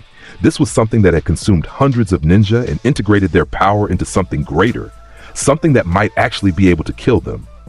"We retreat," Itachi decided. "For now, but Akatsuki will return, and next time we'll bring more members. I look forward to it." Naruto's smile was predatory. More powerful ninja means more abilities to absorb. "Come back whenever you want. Bring your whole organization. I'll collect them all." The 2 Akatsuki members vanished in a swirl of water and crows respectively, their retreat tactical rather than frightened. They would return. But they would prepare. Naruto stood alone in the destroyed area, his aura slowly receding. Around him, Anbu had gathered, having responded to the massive chakra disturbances. They stared at him with a mixture of awe and fear. In the distance, Sasuke watched from a rooftop, his Sharingan recording everything. He'd seen his brother, seen Naruto fight him to a standstill and force a retreat. The gap between himself and Naruto had never felt larger. The confrontation with Akatsuki sent shockwaves through the ninja world. 2 S-rank criminals, including Itachi Uchiha, forced to retreat from a 12-year-old. The bounty on Naruto's head increased. His reputation as the devourer spread further, and his power continued to grow. In the months following, Naruto made a decision. Konoha was useful but limiting. He needed to hunt stronger prey, face more powerful opponents, evolve beyond what this village could offer. He approached Hiruzen one final time. "I'm leaving," Naruto stated simply. "Not permanently, but I need to hunt, to grow. Staying here will only slow my evolution." Hiruzen, aged further by stress and responsibility, nodded slowly. "Where will you go?" "Everywhere. I'll hunt missing nin, track Akatsuki members, fight anyone strong enough to make it worthwhile." Naruto's eyes gleamed. "And when I'm strong enough, when I've absorbed enough power, I'll come back. Stronger than any Hokage, stronger than any Kage, strong enough to protect what matters to me." "And what does matter to you, Naruto?" Naruto considered this. "Iruka, Tochi, and Ayame, Hinata." He paused. "You, in your own way. This village, despite its flaws, I'll protect them all by becoming so powerful that no one dares threaten what's mine." "That's a lonely path." "I'm already alone. Have been since birth. This just makes it official." Hiruzen signed the paperwork himself, granting Naruto extended leave. Officially, it was for training. Unofficially, everyone knew the truth. Konoha was releasing its most dangerous weapon into the world and hoping it came back on their side. Before he left, Naruto found Hinata training. She'd grown stronger over the months, her confidence building, her skills sharpening. When she saw him approach, she smiled, a genuine expression that transformed her face. "Naruto-kun, I'm leaving the village for a while," he said without preamble. "Training mission. Could be months, maybe years." Her face fell. "Oh, I understand. Keep training. Get stronger. When I come back, I want to see how much you've grown." He reached out, his fingers brushing her cheek gently. "You're useful to me, Hinata. One of the few people I actually want to protect. Don't disappoint me." Her heart hammered in her chest. "I won't. I promise." He left her there, blushing and determined. Hinata would grow stronger in his absence, driven by devotion and the desire to prove herself worthy of his attention. Sasuke was next.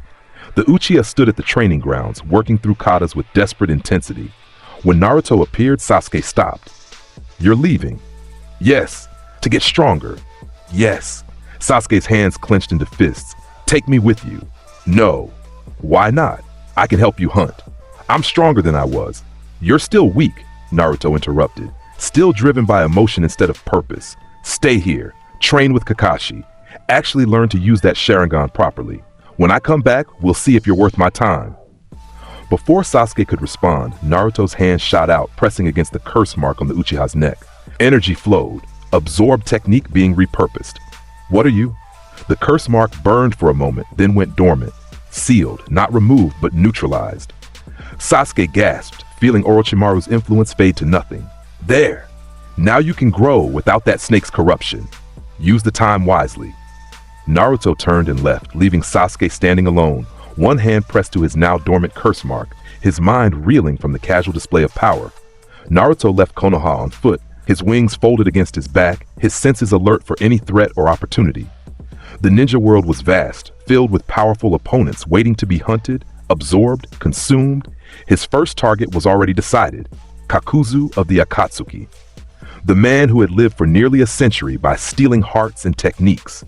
A perfect source of power. As he walked beyond Fire Country's borders, Naruto thought about his future, about the path he'd chosen, about what he would become. He was 12 years old and had already killed hundreds, had absorbed techniques that would take normal ninja lifetimes to master, had fought S-rank criminals and tailed beasts and come out stronger. This was just the beginning.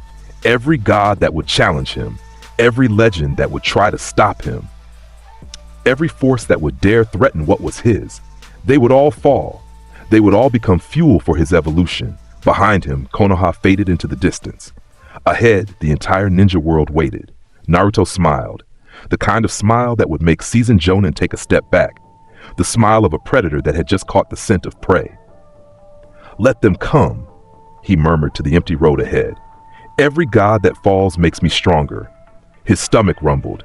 "And I'm hungry." The road stretched empty before him, dust swirling in the pre-dawn light. Naruto's enhanced senses cataloged everything within a kilometer radius. 3 civilians traveling east, a merchant caravan setting up camp, 2 Chunin-level signatures near the border. None worth his attention. His stomach growled again, a reminder of purpose. 3 days tracking. 3 days watching Kakuzu's patterns, learning his routes, studying his targets. The Akatsuki member was cautious, efficient, methodical. He moved between bounty stations with precision, collecting payment for kills that had taken him minutes to execute. 91 years of experience. 5 hearts stolen from powerful ninja, each one granting mastery over a different elemental nature. The Earth Grudge Fear technique that made him functionally immortal. Dozens of jutsu accumulated over a lifetime of killing. All of it would belong to Naruto by nightfall. He increased his pace, wings materializing from his shoulder blades. The chakra constructs caught the wind, launching him forward in bursts of speed that blurred the landscape. His Sharingan, absorbed from a dozen Uchiha corpses during the invasion, refined and evolved through constant use, tracked every detail. Kakuzu was close now. Very close. The forest ahead grew denser, trees towering ancient and thick. Naruto's sensory abilities, layered from 50 different absorption, picked up the signature he'd been hunting. There, 2 kilometers north, chakra fluctuating as Kakuzu finished another kill. Naruto landed in the branches, his presence completely masked. The Anbu techniques he'd absorbed made him functionally invisible to normal perception. He moved through the canopy like a ghost, closing the distance until he could see his target. Kakuzu stood over a fresh corpse, black threads retracting into his body. The bounty hunter's stitched features showed no emotion as he collected the dead man's head, sealing it in a scroll. Another successful hunt, another payment earned. He never sensed Naruto's approach until it was too late. Kakuzu of the Akatsuki, Naruto's voice cut through the clearing. The immortal mercenary, 91 years old, 5 hearts, Earth Grudge Fear user, current bounty 60 million Ryo.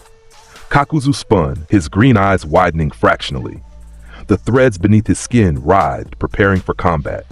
The Devourer, I'd heard you left Konoha. His voice was rough, decades of killing condensed into flat inflection. Akatsuki has a standing order regarding you. Kill on sight? Naruto stepped from the shadows, his aura beginning to leak out. How disappointing. I was hoping for capture alive. More sporting that way. You killed 4 of our members. Kakuzu's body shifted, threads emerging from his back. Orochimaru, Kasame, the preliminary report said you absorbed their abilities, took their power as your own. Orochimaru was weak, Kasame came later. I'll get to that story eventually. Naruto's Sharingan spun, analyzing Kakuzu's chakra network. You're different though, multiple hearts, each one a separate chakra source. That's fascinating. I wonder what happens when I absorb all 5 simultaneously. You won't get the chance. Kakuzu's body exploded outward, threads shooting in every direction. 4 masked creatures tore free from his back, manifestations of his stolen hearts, each one a separate entity. They spread out, surrounding Naruto from multiple angles: fire, wind, lightning, earth, water.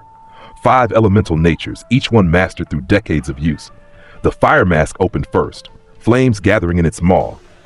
Fire style, intelligent hard work. A massive wave of fire erupted, consuming the clearing. Simultaneously, the wind mask activated. Wind style, pressure damage. The wind technique amplified the flames, creating an inferno that would incinerate anything caught within. Trees exploded from the heat. The ground beneath Naruto's feet turned to slag. Naruto stood in the center of the blast, completely unharmed. His hand rose, forming a single seal. Water style, water encampment wall. A dome of water materialized around him, the steam from the collision creating a thick mist. Through the vapor, Kakuzu's eyes narrowed. The boy had just used a high-level water technique with a single hand seal. That spoke to mastery beyond his years. Lightning style, false darkness.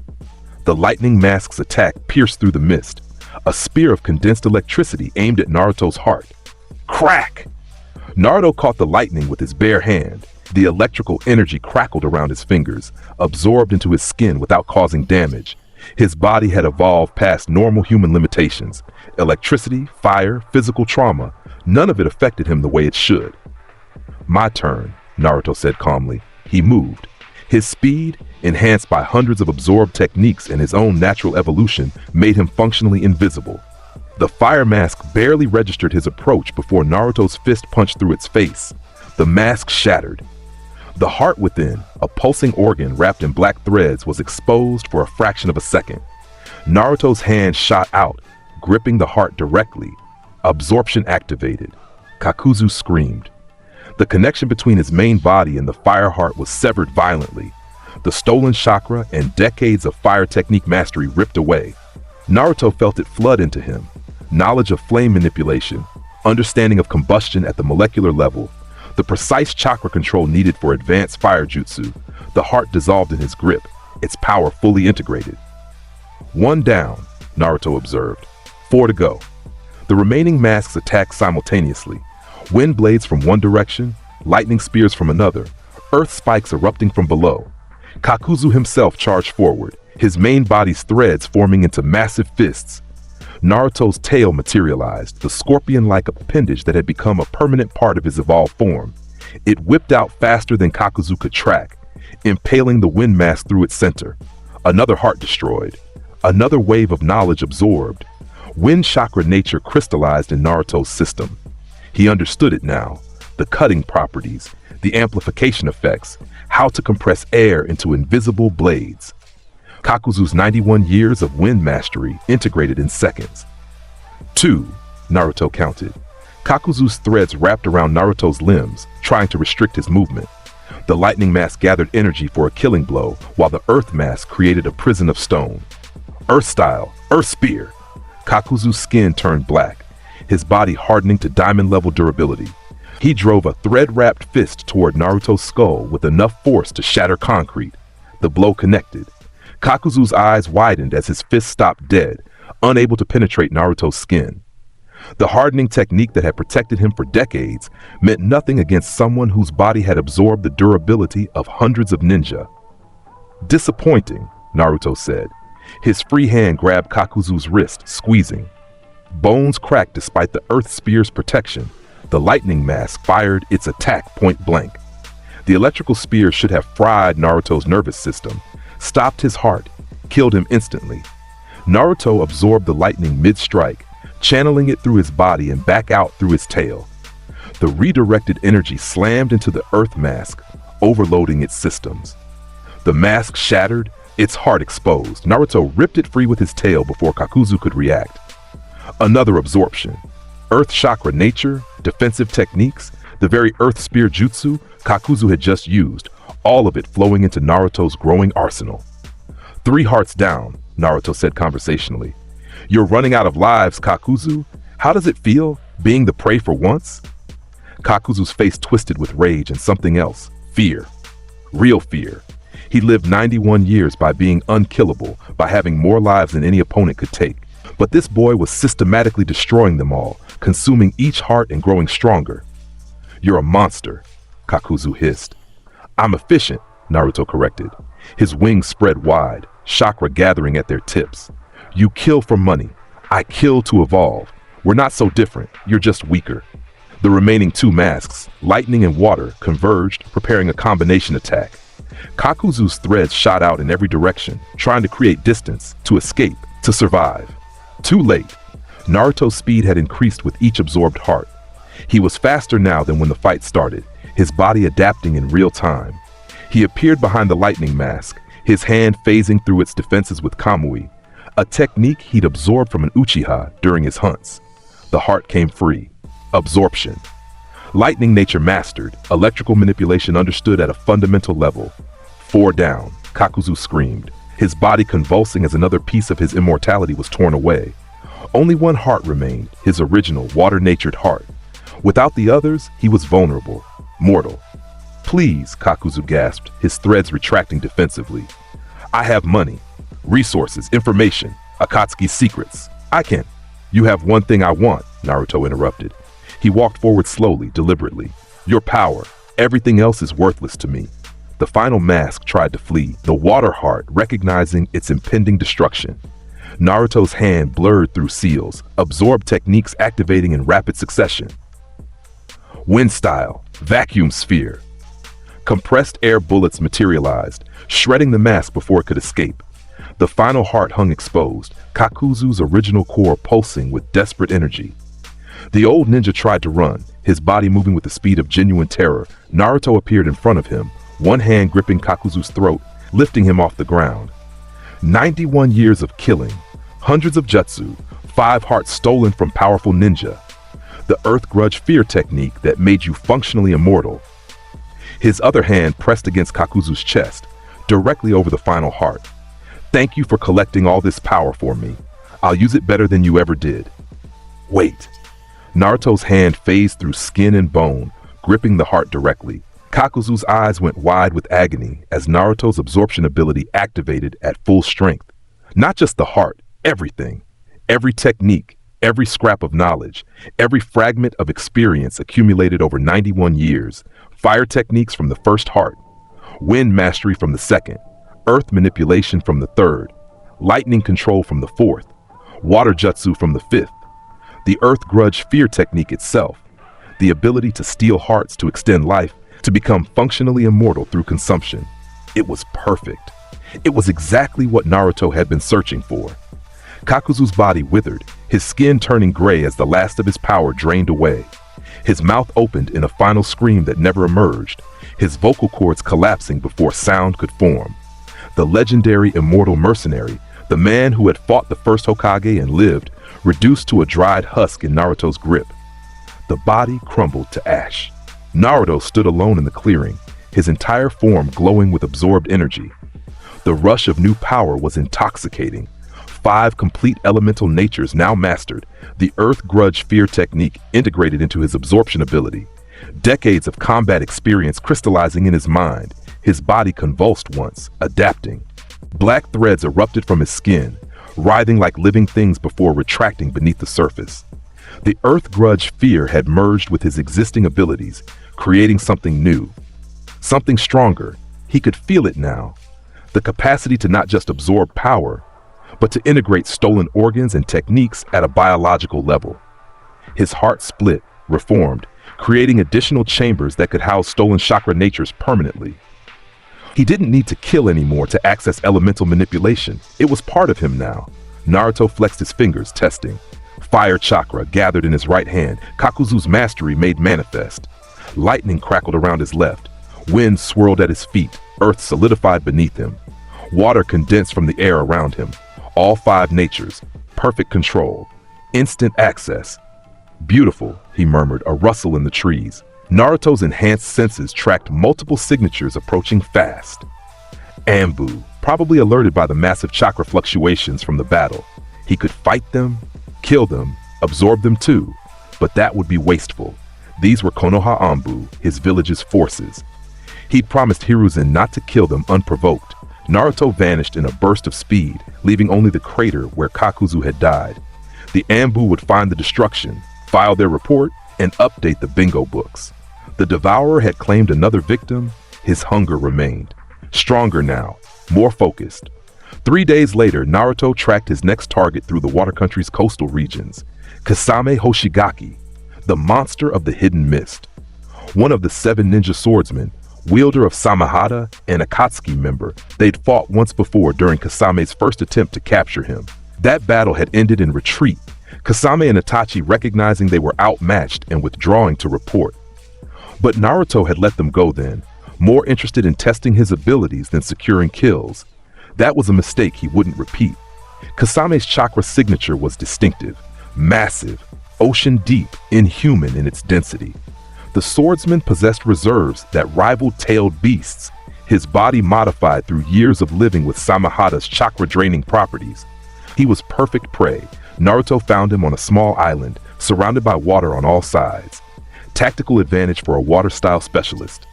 Kasame stood with Samahata resting on his shoulder, his shark-like features twisted into a grin. The devourer, Kasame called out as Naruto landed on the beach.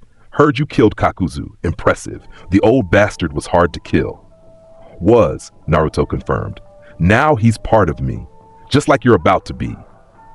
Kasame's grin widened, showing rows of pointed teeth. I knew this day would come. When Itachi and I retreated last time, I could feel it. You're a predator like me, and predators always hunt each other eventually. He raised Samahata, the living sword's scales rippling with anticipation. I won't run this time. A warrior's death is all I want. Let's see if you can give me one. I can promise you'll die, Naruto said. Whether it's a warrior's death is up to you. Kasame moved first, that's his hands blurring through seals. Water style, great shark bullet. A massive shark made of water materialized, its size dwarfing the beach. The technique was Kasame's signature, a water construct that absorbed the chakra of any jutsu it touched, growing stronger with each attack it consumed. Naruto didn't use jutsu. He charged directly at the shark, his fist cocked back. Physical strength, raw power, no chakra to absorb. Boom! His punch shattered the water shark's head as the construct exploding into spray. Kasame's eyes widened fractionally. That technique should have been unstoppable, growing stronger the more the opponent fought it. But pure physical force bypassed that mechanic entirely. Clever, Kasame acknowledged. He bit his thumb, smearing blood across Samahata's scales. But let's see how you handle this. Summoning jutsu. Boom! Boom! Boom! 3 massive sharks materialized from the surrounding water, each one as large as a house. They circled Naruto, their dead eyes tracking his movements. Real sharks, not water constructs. Predators responding to their summoner's will. Naruto's tail whipped out, impaling the first shark through its skull. Dead instantly. The second lunged, jaws wide enough to swallow him whole. Naruto caught it mid-bite, his hands gripping upper and lower jaw. Crack! He ripped the shark's mouth apart, tearing it in half. Blood sprayed across the water. The third shark, seeing its companions destroyed so easily, actually hesitated. Smart, Naruto observed. He turned his attention back to Kasame. But your summons won't save you. Kasame's hands moved through seals faster than before. The ocean around them began to churn. Water style, great exploding water colliding wave. A tsunami erupted from Kasame's mouth, impossible volumes of water that shouldn't fit in a human body, flooding the entire area. The island disappeared beneath churning ocean. Naruto found himself submerged, surrounded by water in every direction, Kasame's natural environment, his perfect battlefield. The swordsman moved through the water like he was born to it, because he was. His body shifted mid-swim, becoming more shark-like, gills opening on his neck. Water style, 5 feeding sharks. 5 water sharks materialized, smaller than the great shark bullet but faster, more maneuverable.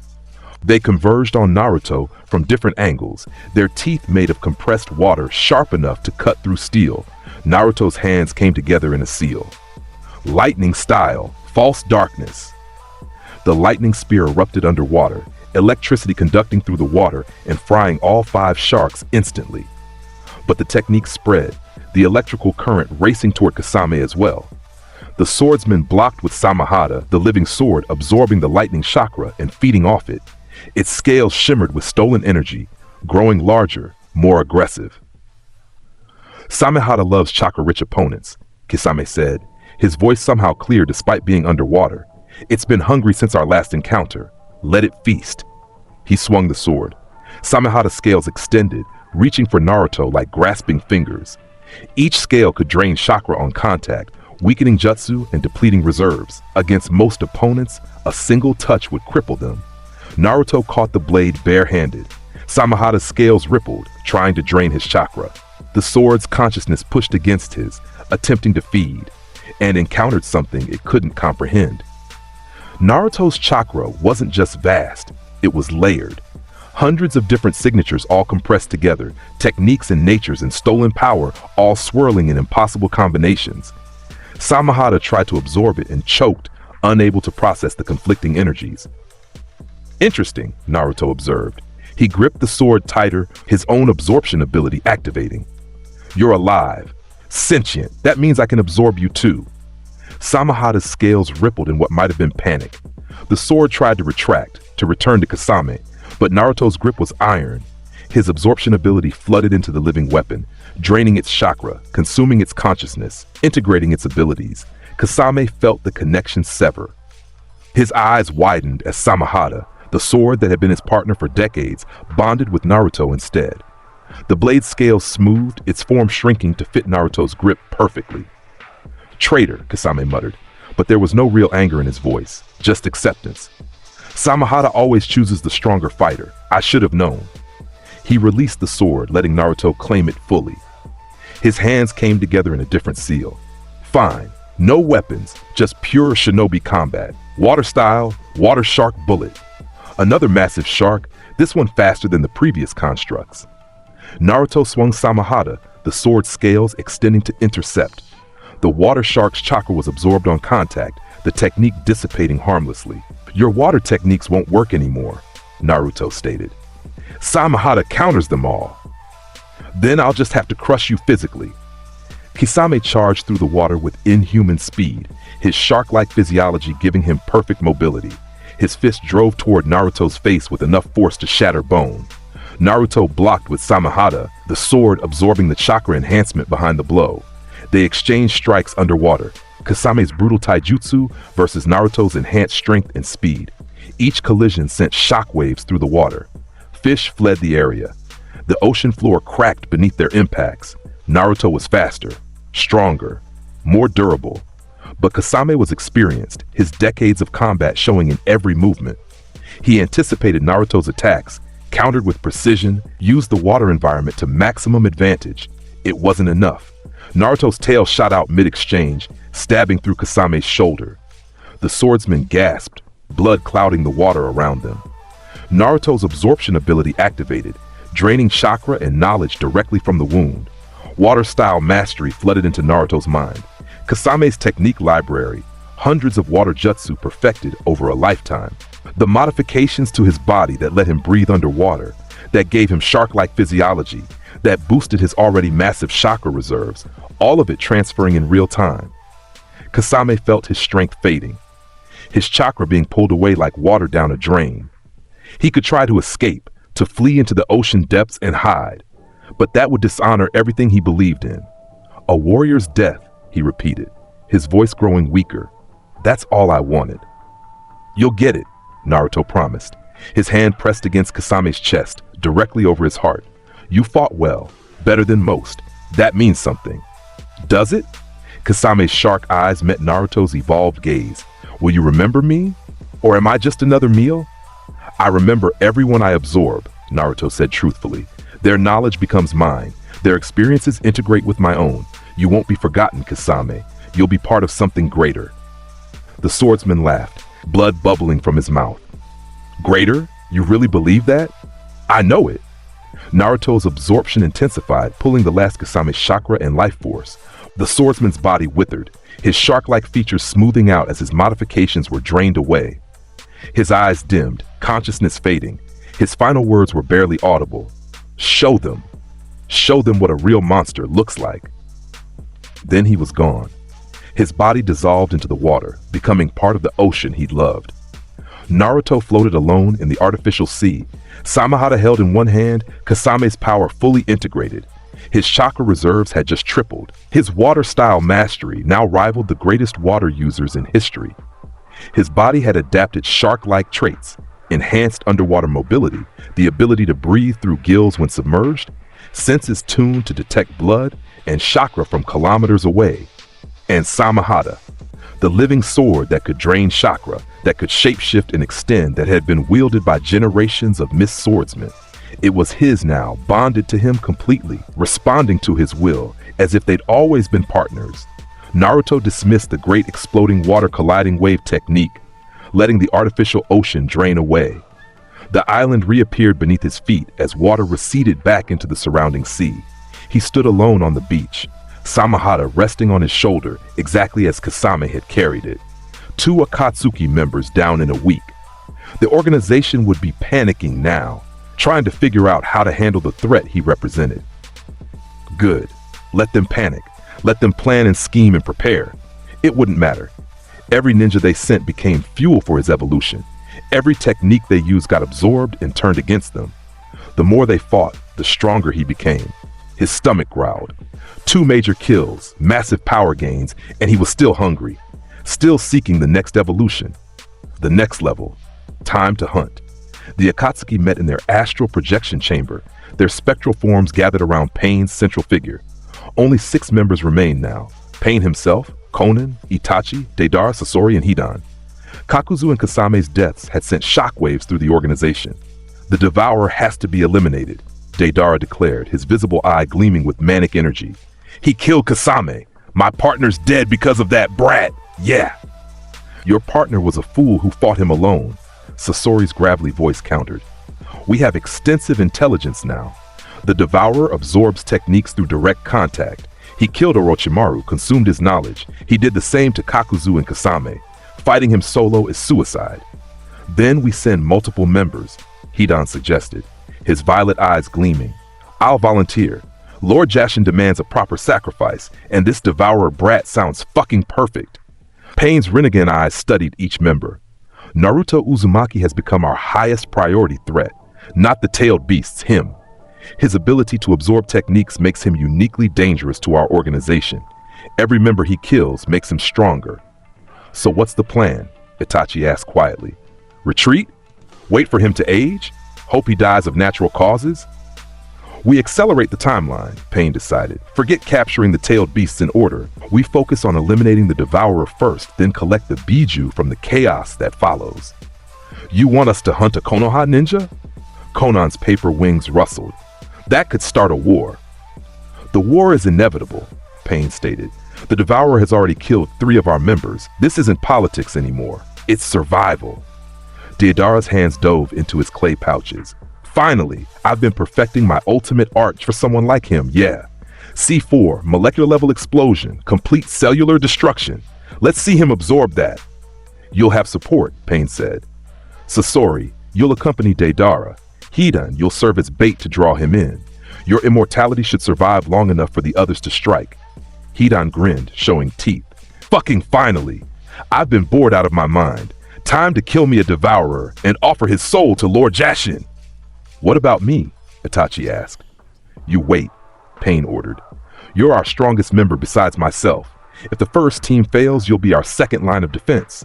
Understood?" Itachi nodded slowly. His Mangekyo Sharingan had tracked Naruto's growth from a distance. The boy who had fought him months ago had been strong, frighteningly so. But he'd grown since then, absorbed more techniques, evolved further. Fighting Naruto now might be beyond even Itachi's abilities, but if Pain ordered it, he would try, and he would probably die.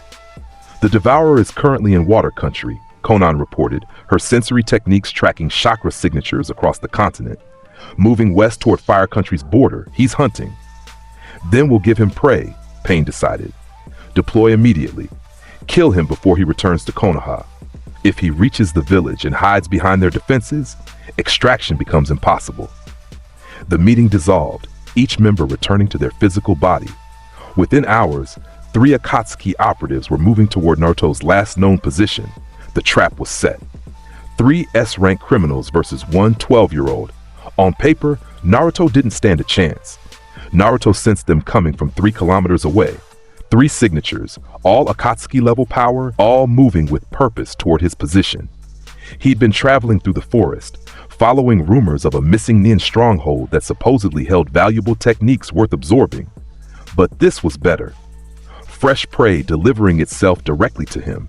He stopped in a clearing, Samahata held casually in one hand, his other hand resting on his hip. His aura leaked out slowly, announcing his presence, drawing them closer. No point in hiding. They wanted him dead, and he was hungry. Perfect synergy. Hidan appeared first, his 3-bladed scythe spinning lazily. Well, the Devourer himself. I've been dying to meet you, you little shit. He grinned maniacally. Lord Joshin has special plans for your soul. Deidara descended from above, riding one of his clay birds.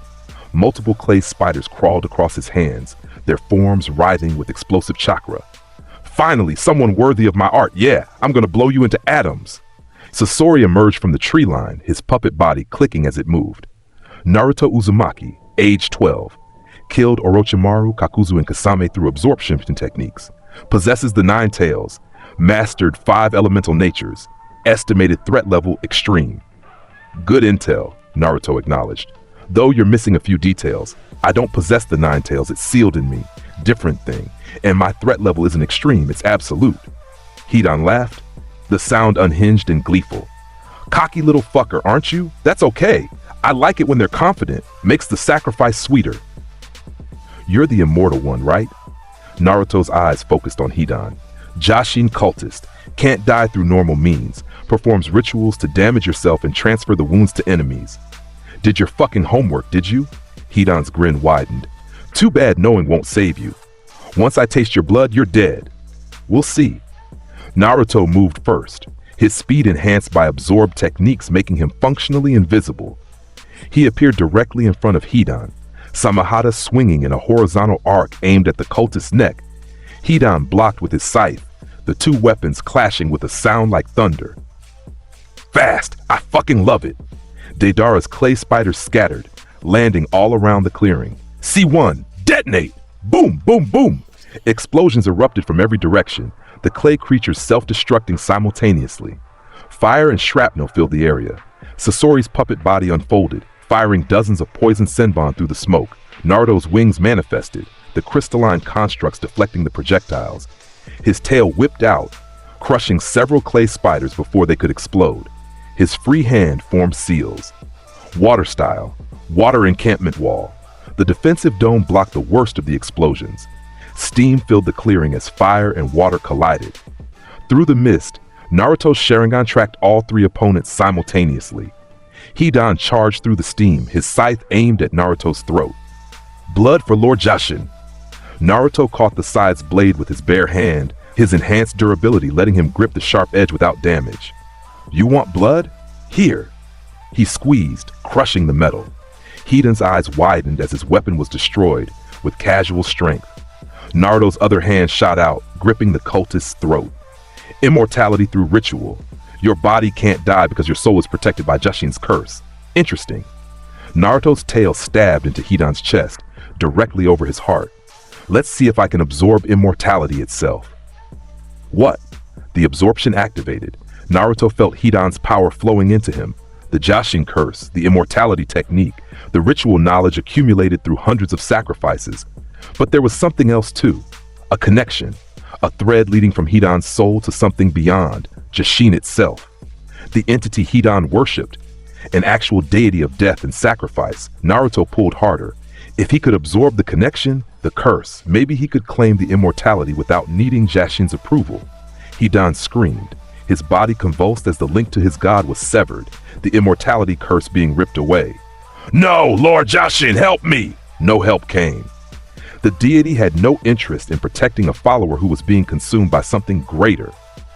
Jashin recognized power when it felt it, and Naruto's evolution had pushed him beyond the realm where gods interfered. The immortality technique integrated. Naruto's regeneration factor, already enhanced by hundreds of absorbed ninja, evolved further. Wounds would close in seconds. Lost limbs would regenerate. Death through physical damage became functionally impossible. Hidan's body withered, his immortality stolen. Without the curse protecting him, his actual age caught up instantly, decades of wear and tear compressing into seconds.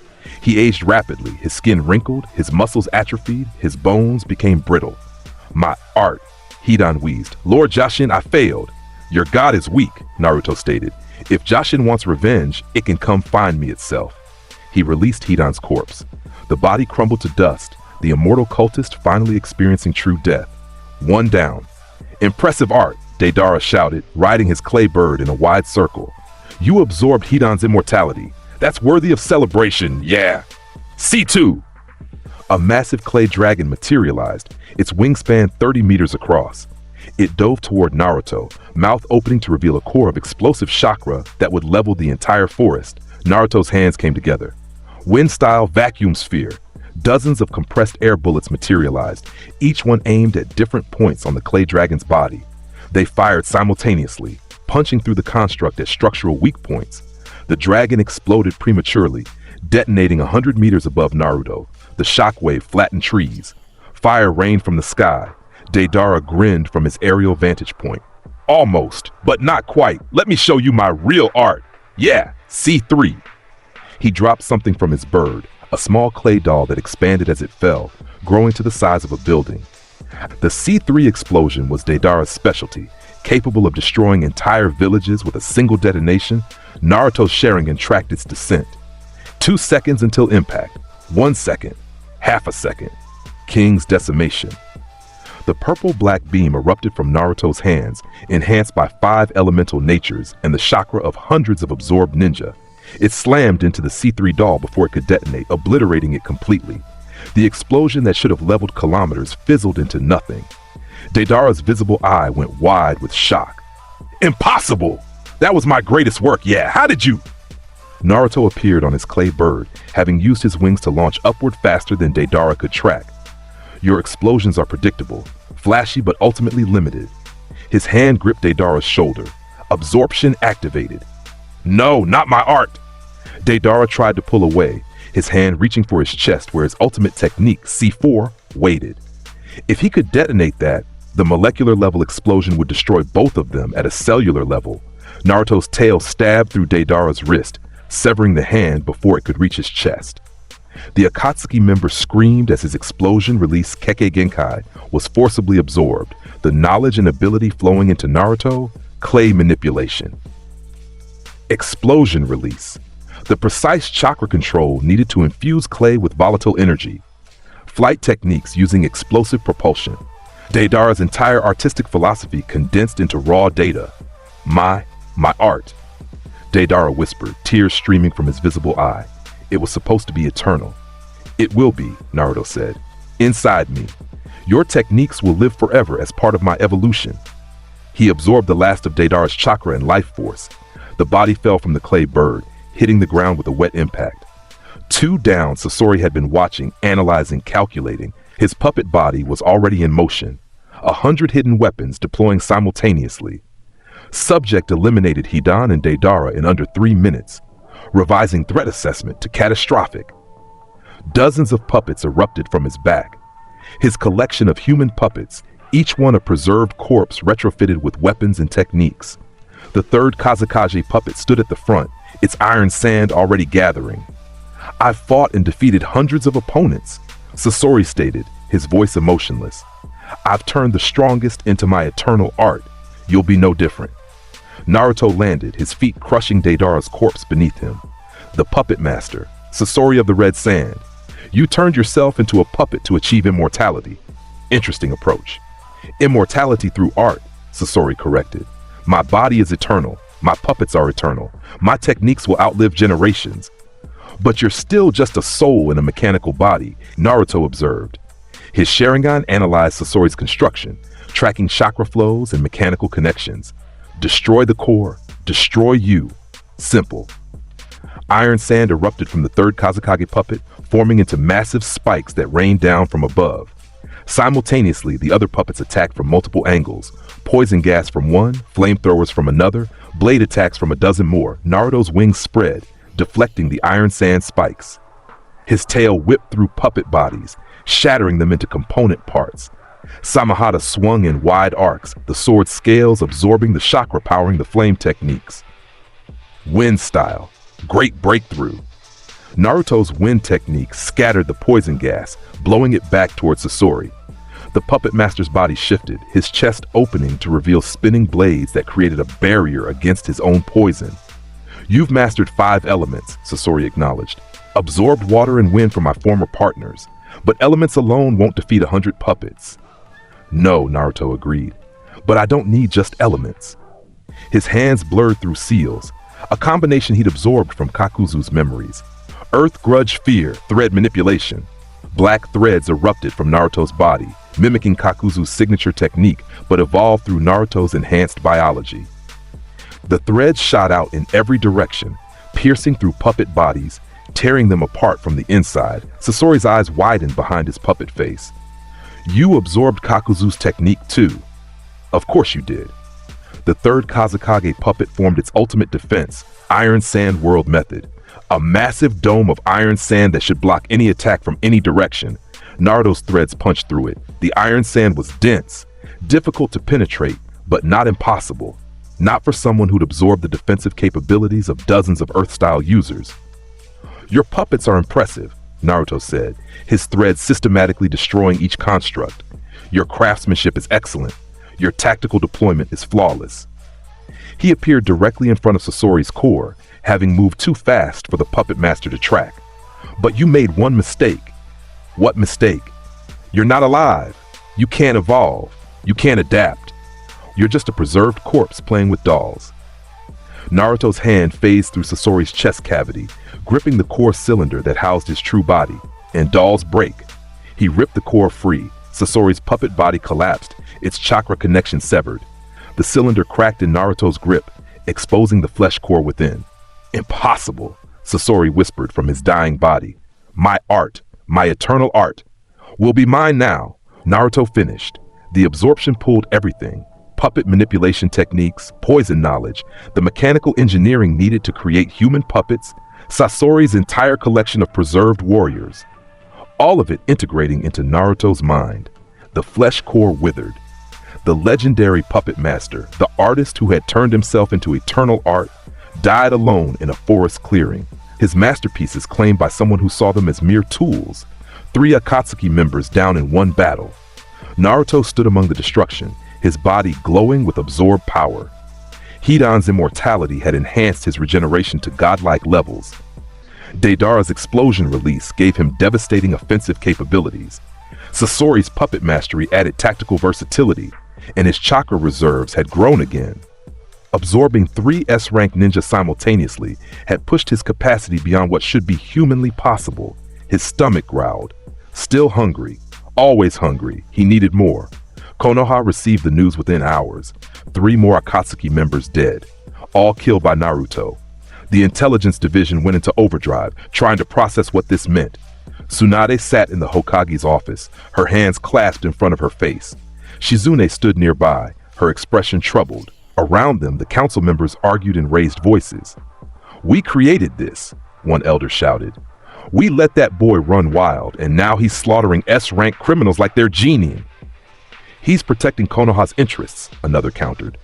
"Every Akatsuki member he kills is one less threat to our village." "He's becoming a threat himself." Danzo's voice cut through the argument. Power like that can't be controlled, can't be reasoned with. We should have sealed him when we had the chance.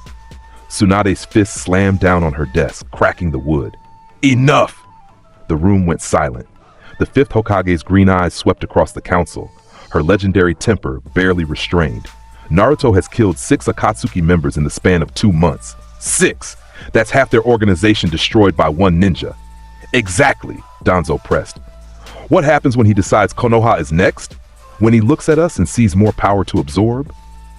He won't, a quiet voice said from the corner. Everyone turned. Kakashi Hatake stood with his arms crossed, his visible eye tired but steady. I know Naruto, trained him briefly before he evolved. He protects Konoha because it's his home, because he cares about the people here. The Naruto you knew is gone, Danzo countered. The Devourer is all that remains.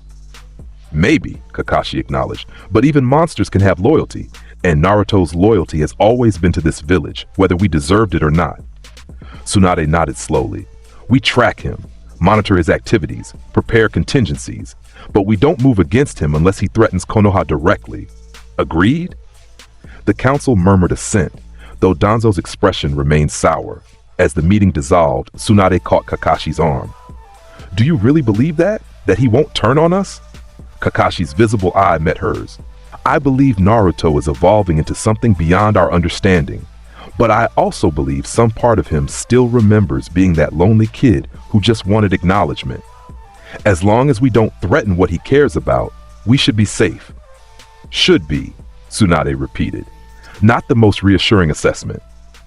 It's the honest one. Elsewhere in Konoha, Hinata trained with desperate intensity. Sweat poured down her face as she ran through gentle fist kata, her Byakugan active, her chakra channels burning from overuse. Again, she whispered to herself. Faster, stronger. Naruto-kun needs me to be stronger. Her fist struck a training post, the chakra-infused blow cracking wood. Not enough. Never enough. He was out there fighting S-rank criminals, consuming gods of the shinobi world, evolving beyond human limitations, and she was here, still struggling with basic clan techniques. I have to catch up, she gasped, her hands forming the seals for another technique. I have to be worthy of standing beside him. Her devotion had evolved into obsession. Every waking moment spent training. Every dream filled with visions of Naruto acknowledging her strength, claiming her as his. She would become powerful. She would prove her worth, or she would die trying. In the Uchiha district, Sasuke stood before the memorial stone, his Sharingan active, staring at Itachi's name. His brother was still alive, still out there with Akatsuki, and Naruto was hunting them. Would they fight? Would Naruto kill Itachi the way he'd killed the others? Sasuke's hands clenched into fists. He should be there, should be strong enough to face Itachi himself. But he wasn't. Naruto had grown so far beyond him that the gap felt insurmountable. I need power, Sasuke whispered. His cursed seal, sealed by Naruto but not removed, pulsed beneath his collar. He could feel it still. Dormant but present. Any power, whatever it takes. His Sharingan spun faster, the two Tomoe straining toward the third. Rage and desperation fueling his evolution. He would catch up to Naruto. He would surpass him. He had to. Naruto tracked Itachi for 3 days before the Uchiha let himself be found. The former Konoha ninja stood in a clearing near the Fire Country's border, his Akatsuki cloak billowing slightly in the wind. You've been following me, Itachi stated without turning around. Since you killed Hidan's team, I could sense your presence in the distance. You let me follow, Naruto countered, emerging from the tree line. You wanted this confrontation. Itachi turned, his Mangekyo Sharingan already active. 6 of my former comrades dead, all absorbed by you. Pain has declared you the priority target above even collecting the tailed beasts. Flattering. Suicidal. Itachi's eyes focused on Naruto's form. You've evolved since our last encounter. I can see it, feel it. Your chakra has grown beyond what should be possible for your age. I'm not limited by age anymore, Naruto said. Every absorption adds experience. Decades of combat knowledge integrating in moments. I've lived 100 lifetimes through the ninja I've consumed. And it's made you a monster. It's made me honest. Naruto's Sharingan, stolen from corpses, refined through use, met Itachi's Mangekyo directly. Shinobi kill each other constantly. I just don't waste the power that gets thrown away. I preserve it, make it stronger. Itachi's hands moved into a seal. You killed Kisame. He was my partner, my friend in his own way. He died well, Naruto acknowledged. Fought to the last breath. No surrender, no begging. A warrior's death like he wanted. That's supposed to comfort me? No, it's supposed to show you what's coming. Naruto's aura began to leak out, pressing down on the clearing with crushing weight. You're here to kill me, Itachi. Pain's orders. Last chance to eliminate the devourer before I grow too strong to stop. Yes, you'll fail. Maybe. Itachi Susanoo began to form, the skeletal structure materializing around him. But I have to try. The battle began with a clash of titans. Itachi Susanoo fully manifested, a massive skeletal warrior wrapped in armor, wielding the Totsuka blade in one hand and the Yata mirror in the other. The legendary weapons that could seal anything they touched and defend against any attack. Naruto's wings spread wide, his own evolved form taking shape. King's decimation charged in his hands, purple-black energy swirling with 5 elemental natures. His tail extended, the scorpion-like appendage dripping with absorbed poison techniques. They moved simultaneously.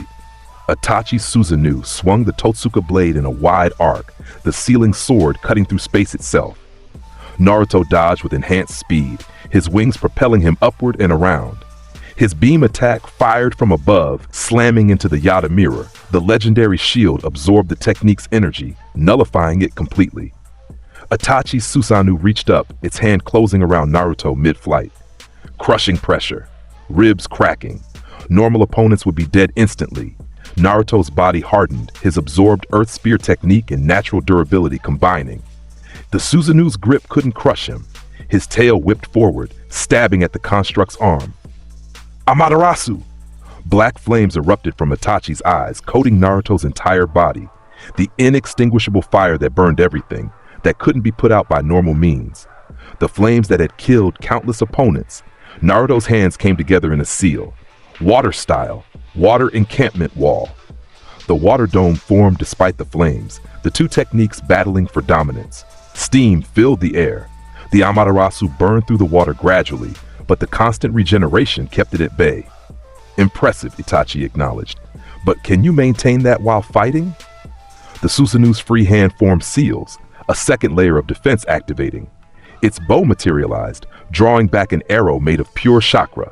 The arrow fired, moving faster than sound, aimed directly at Naruto's heart. Naruto released the water technique, taking the Amaterasu's burn damage directly. His regeneration, enhanced by Hidan's absorbed immortality, kicked in immediately. Burns healed as fast as they formed. He caught the Susanoo's arrow barehanded, the chakra construct dissolving against his palm. My turn? Naruto stated. His threads erupted from his body. Kakuzu's earth grudge fear evolved through Naruto's absorption abilities. The black tendrils shot toward Itachi's Susanoo from every direction, each one carrying different elemental chakra. Fire threads, lightning threads, wind threads, earth threads, water threads, all attacking simultaneously, overwhelming even the Yata mirror's defensive capabilities through sheer variety.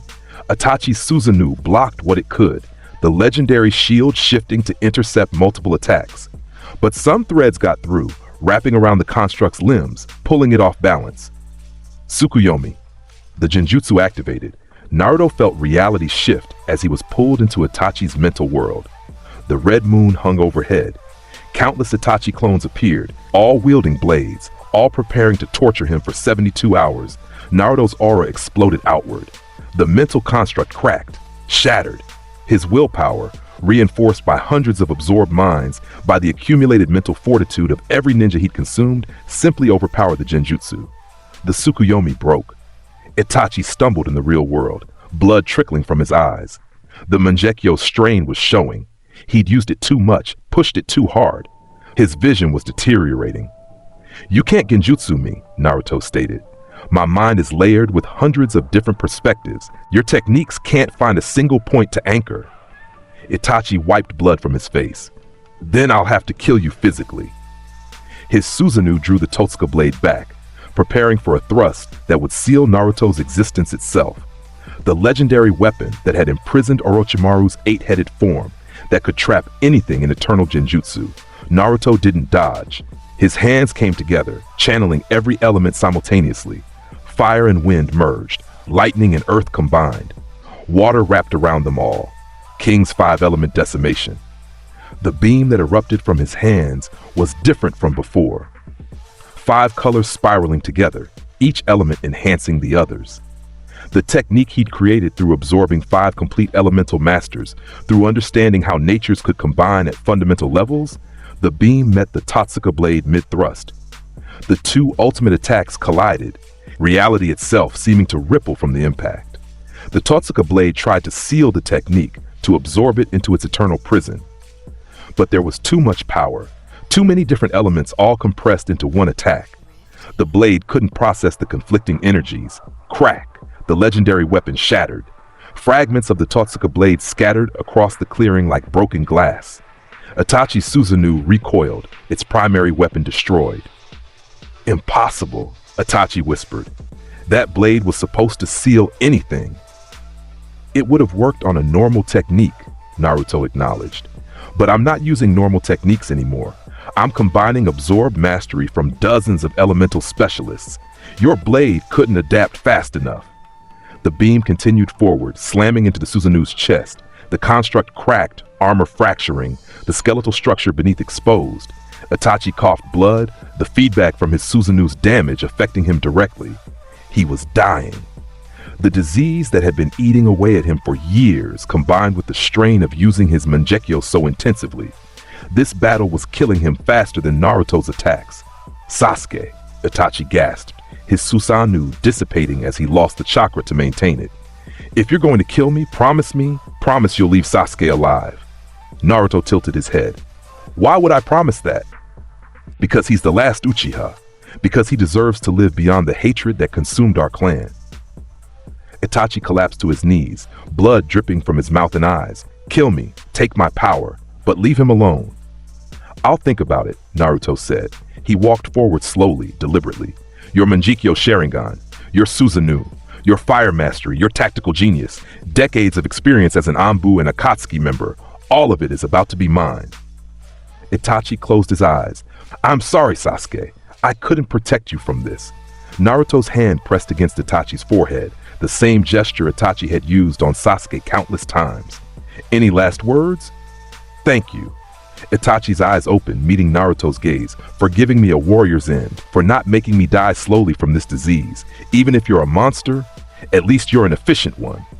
High praise, Naruto murmured, the absorption activated at full strength.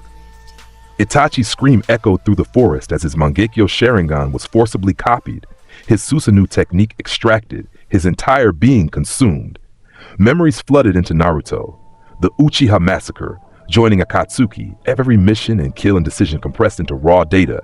Itachi's body withered rapidly, his life force drained completely. His final thought, barely coherent through the pain, was of Sasuke, of hoping his little brother would somehow survive the monster that had just killed him. Then he was gone. Naruto stood alone, Itachi's corpse crumbling to ash at his feet. He felt the integration immediately, his regular Sharingan evolving into Mangekyo patterns. But something else happened too. The absorption ability, recognizing that Naruto had now consumed multiple Uchihas worth of ocular power, pushed the evolution further. His eyes burned. The Mangekyo pattern shifted, merged, evolved. The strain that would normally blind an Uchiha user disappeared as his regeneration compensated. The eyes settled into a new form, eternal Mangekyo Sharingan, achieved not through transplanting a sibling's eyes, but through consuming enough Uchiha power to bypass that requirement. But the evolution didn't stop there.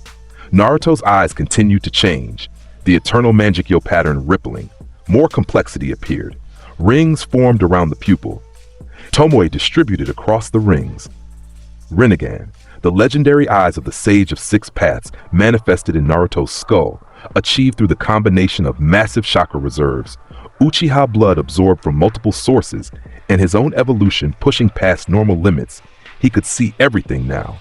Chakra flows visible across kilometers, the life force of every living thing in range. Space-time itself became malleable, visible as flowing streams that could be manipulated. Beautiful, Naruto whispered, examining his hands through his new eyes. His chakra network was visible in perfect detail, every technique and absorbed power cataloged and ready for use. 7 Akatsuki members dead. Only Pain, Conan, and possibly Zetsu remained of the organization that had terrorized the ninja world. And Naruto had just achieved the Rinnegan at age 12. His power had grown beyond what should be possible, beyond what the ninja world could comprehend. He was becoming something unprecedented, something godlike. His stomach growled, demanding more. The absorption of 7 S-rank criminals had increased his hunger rather than sating it. He needed more powerful prey, more evolution, more growth, and he knew exactly where to find it. Pain himself, the leader of Akatsuki, the man with 6 bodies in the Rinnegan, a worthy challenge, a perfect meal, time to hunt a god. Pain received the news of Itachi's death within hours. His 6 bodies stood in Amigakure's tower, the rain outside reflecting his inner turmoil. 7 members lost. His organization decimated by one 12-year-old. We accelerate the plan, Pain declared through his Devapath body. Forget the careful approach. Forget waiting for the perfect moment. We attack Konoha directly, draw out the Devourer, and eliminate him with overwhelming force. Conan's paper wings rustled. That will start a war. Multiple nations will respond. Let them, Pain stated. The world needs to feel pain, needs to understand suffering, and eliminating the Devourer is necessary before he grows too powerful to stop. He might already be too powerful, Conan observed quietly. He killed Itachi, the Mangekyo Sharingan user. If reports are accurate, he likely absorbed those eyes too. Then we strike before he masters them, before he becomes truly unstoppable. Pain's Rinnegan eyes focused on the horizon toward Konoha. Prepare the other paths. We move in 3 days. What about the tailed beasts, our primary mission? The Devourer is the primary mission now. If we eliminate him, the tailed beasts will be easy to collect from the chaos that follows. If we don't, he'll eventually absorb them himself and become completely invincible. Conan nodded slowly. I'll prepare the forces. But Nagato, are you sure about this? Attacking Konoha could kill you. The chakra required to use all 6 paths simultaneously to maintain Shinra Tensei at full power. Your body won't survive. If I die stopping the Devourer, it will be a worthy death, Pain stated. Better than letting him grow until he consumes the entire ninja world. The decision was made. The die was cast. In 3 days, Pain would assault Konoha with everything he had, and Naruto would be waiting. Naruto sensed the coming attack before it manifested. His Rinnegan could perceive chakra signatures across vast distances, and Pain's 6 bodies all carried the same distinctive energy. They were approaching Konoha, moving with purpose, preparing for a massive assault.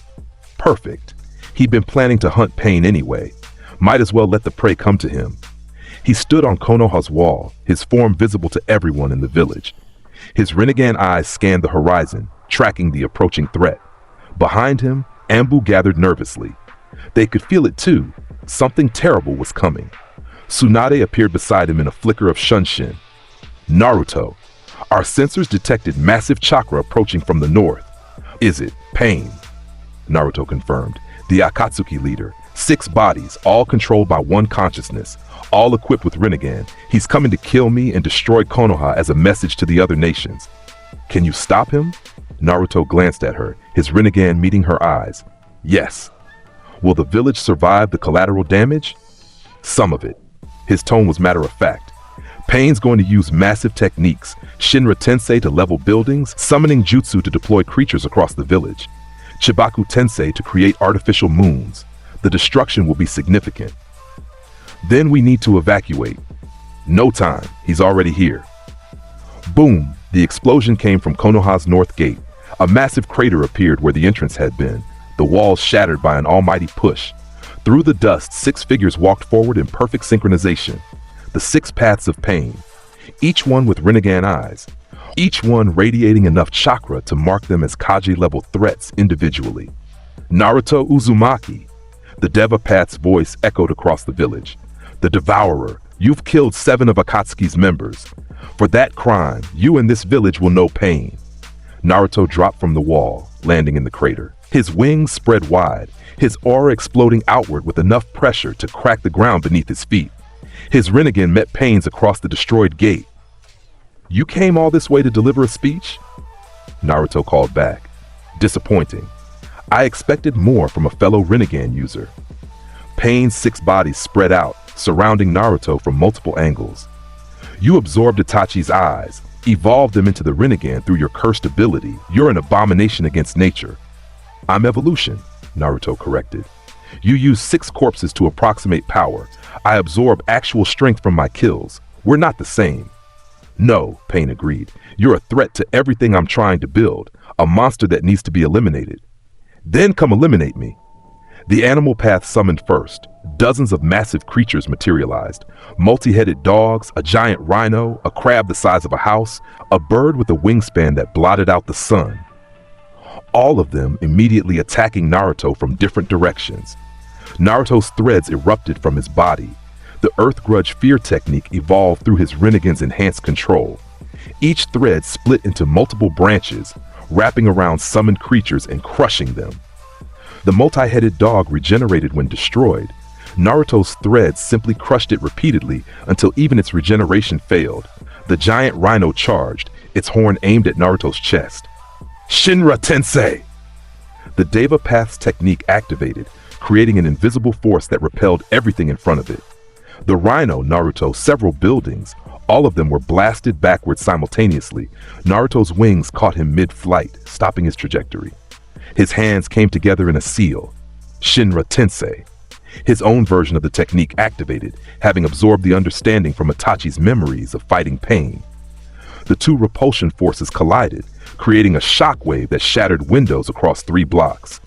You copied my technique that quickly? Pain's Deva Path sounded almost impressed. Your absorption is more versatile than intelligence suggested. I don't just copy, Naruto stated. I perfect. The Ashura Path's body split open, revealing dozens of missiles that launched simultaneously. Each one carried enough explosive force to level a building. They converged on Naruto from every angle, creating an inescapable kill zone. Naruto's Susanoo manifested, absorbed from Itachi, but evolved through his Rinnegan. The skeletal construct formed around him, armored plating appearing instantly. The missiles detonated against the Susanoo's defense, fire and shrapnel unable to penetrate. That's Itachi's technique, the Deva Path observed. You even took his Susanoo and improved it, Naruto said. His Susanoo's hand reached out, grabbing the Asura Path's body and crushing it. The mechanical ninja exploded, its weapons and enhancements destroyed. One path down. The human path appeared behind Naruto through a shunshin, its hand reaching for his head. The technique that could rip souls from bodies, that could extract memories and life force with a single touch. Naruto's tail whipped around, impaling the human path through its chest before the technique could activate. Trying to absorb my soul? How ironic. His own absorption activated, draining the human path's remaining chakra and killing it instantly. The corpse collapsed, another path eliminated, 2 down. Shibaku Tensei. The Deva Path launched a black sphere into the sky. Immediately, gravity went insane. Buildings, rocks, trees, anything not anchored to the ground was pulled toward the sphere. The technique that created artificial moons, that could seal-tailed beasts, that represented Pain's ultimate power. Naruto felt the pull. His feet left the ground, his body being drawn toward the growing mass of debris. He could resist, his strength was sufficient. But why waste energy? He let himself be pulled up, using his wings to guide his trajectory. As he approached the sphere's core, his hands came together. King's 5-element decimation. The massive beam erupted from his hands, slamming into the Chibaku Tensei's core. The black sphere tried to contain the attack, to seal it like it would a tailed beast. But the combination of 5 elemental natures all compressed together was too much. Boom! The sphere shattered. The artificial moon exploded into fragments that rained down across Konoha. Naruto dropped from the sky, landing directly in front of the Deva Path. Your techniques are impressive, Naruto acknowledged, but ultimately insufficient. You can't match someone who's absorbed hundreds of ninja and 7 of your own organization's members. The remaining paths converged, Deva, Prita, Naraka. The Prita path's hands rose, ready to absorb any chakra-based attack. The Naraka path summoned its king of hell, the massive creature that could restore destroyed paths. Naruto's Rinnegan analyzed them all simultaneously. He could see their chakra connections, the threads linking each body back to the real pain hidden somewhere in the village. If he followed those threads, he could find the real target. But where was the fun in that? Summoning jutsu. He slammed his hand to the ground. Samehada had given him the shark contract. Kasame's memories had shown him the largest summons, and his chakra reserves were now sufficient to call forth anything. Boom! A shark the size of Gamabunta materialized, its body filling the entire street.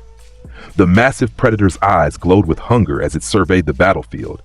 Then it sensed Naruto's power and immediately bowed its head in submission. Eat them, Naruto commanded, pointing at the remaining paths. The shark lunged forward, its jaws capable of swallowing buildings. The Deva path tried to use Shinra Tensei to repel it, but the technique was still cooling down from the Chibaku Tensei. The Preta path raised its hands to absorb the shark's chakra, but physical teeth didn't care about absorption techniques. Crunch! The shark's jaws closed around all three remaining paths simultaneously. Bones shattered. Bodies were crushed. The paths were destroyed in a single bite. Naruto dismissed the summon. All 6 paths of pain lay dead or destroyed around him. But the real threat remained, Nagato himself, the crippled Uzumaki controlling the bodies from a hidden location. His Rinnegan tracked the chakra threads, following them through the village to a tower on the outskirts. There, hidden in a tree chamber, protected by paper constructions, Naruto's wings spread, launching him toward the location. He crashed through the window, his aura suppressing the paper defenses before they could activate. Inside, he found them, Nagato, emaciated, crippled, connected to a massive mechanical throne that sustained his life. Beside him, Konan stood with her hands already forming into paper weapons. Impressive, Nagato rasped, his real voice much weaker than the Deva paths had been. You destroyed all 6 paths in minutes. Even Jiraiya-sensei couldn't accomplish that. Because I'm stronger than Jiraiya, Naruto stated simply. Stronger than you. Stronger than anyone you could send against me. Konan's paper wings spread. You'll have to go through me first. Fine. Naruto moved with Rinnegan-enhanced speed, appearing directly in front of Konan before she could react. His hand gripped her throat, lifting her off the ground. You're loyal. I respect that. But ultimately, you're just an obstacle. His tail stabbed into her chest, the absorption beginning immediately. Konan's paper techniques, her centuries of origami mastery, her chakra control that let her transform her entire body, all of it flowing into Naruto. Nagato, she gasped, her body beginning to dissolve into paper. I'm sorry. I couldn't protect you. Konan! Nato tried to move, but his crippled body wouldn't respond. He could only watch as his oldest friend, his most loyal companion, was consumed by the monster he tried to stop. Konan's body fully dissolved, her consciousness absorbed into Naruto's growing collection. He turned to Nagato, his Rinnegan meeting the original user's eyes. Your turn, Naruto stated. Wait, Nagato said, his voice barely a whisper. If you're going to kill me, at least tell me why. Why consume all this power?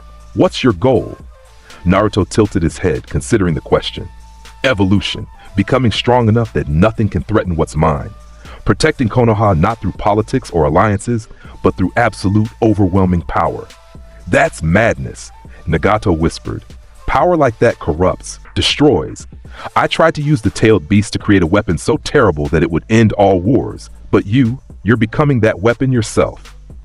The difference is, I won't be controlled, won't be manipulated, won't be anyone's tool. Naruto's hand reached out, touching Nagato's forehead. I'll be the king, and kings answer to no one.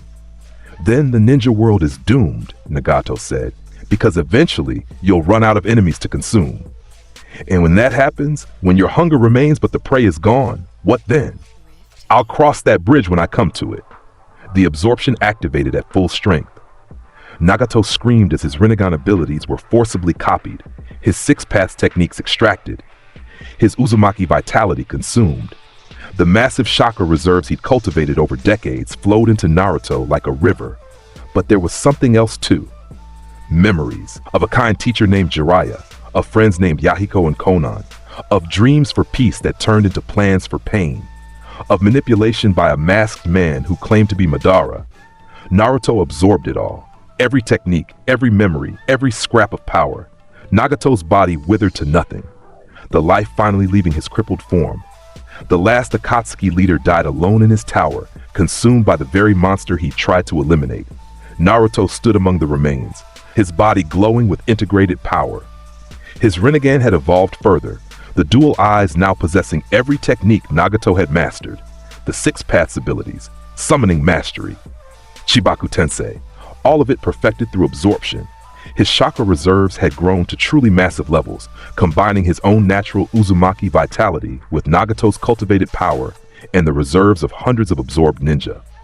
He could fight for days without tiring now, and his body had undergone another evolution. The Uzumaki blood absorbed from Nagato combined with his existing adaptations, creating enhanced regeneration and vitality beyond what even Hidan's immortality had provided. He was becoming truly unkillable. Naruto walked from the tower, leaving Nagato's corpse behind. Below, Konoha was in chaos. Half the village destroyed by the battle, thousands of civilians injured or dead. The destruction was massive, but Konoha had survived. And Pain was dead, the Akatsuki effectively eliminated as an organization. The ninja world's greatest threat, besides Naruto himself, had been neutralized. Tsunade met him at the tower's base, her expression a mixture of relief and horror. The village, the casualties. We'll rebuild, Naruto finished. Pain's attack was devastating, but I stopped it before he could use his ultimate techniques. It could have been worse. How many did you kill? 8, Naruto stated. All 6 paths, Konan and Nagato himself. The Akatsuki is finished. Tsunade closed her eyes. And you absorbed them all. Yes, you're too powerful now. Even if you wanted to, we couldn't stop you. She looked up, meeting his Rinnegan gaze. What happens next, Naruto? What does someone with godlike power do when there are no more enemies to fight? Naruto considered the question. His hunger remained, demanding more. But Tsunade was right. The major threats were eliminated. Orochimaru, Akatsuki, every significant criminal organization had been dismantled or absorbed. What came next? There's still one, Naruto said slowly. The masked man Nagato mentioned in his memories, someone calling himself Madara Uchiha.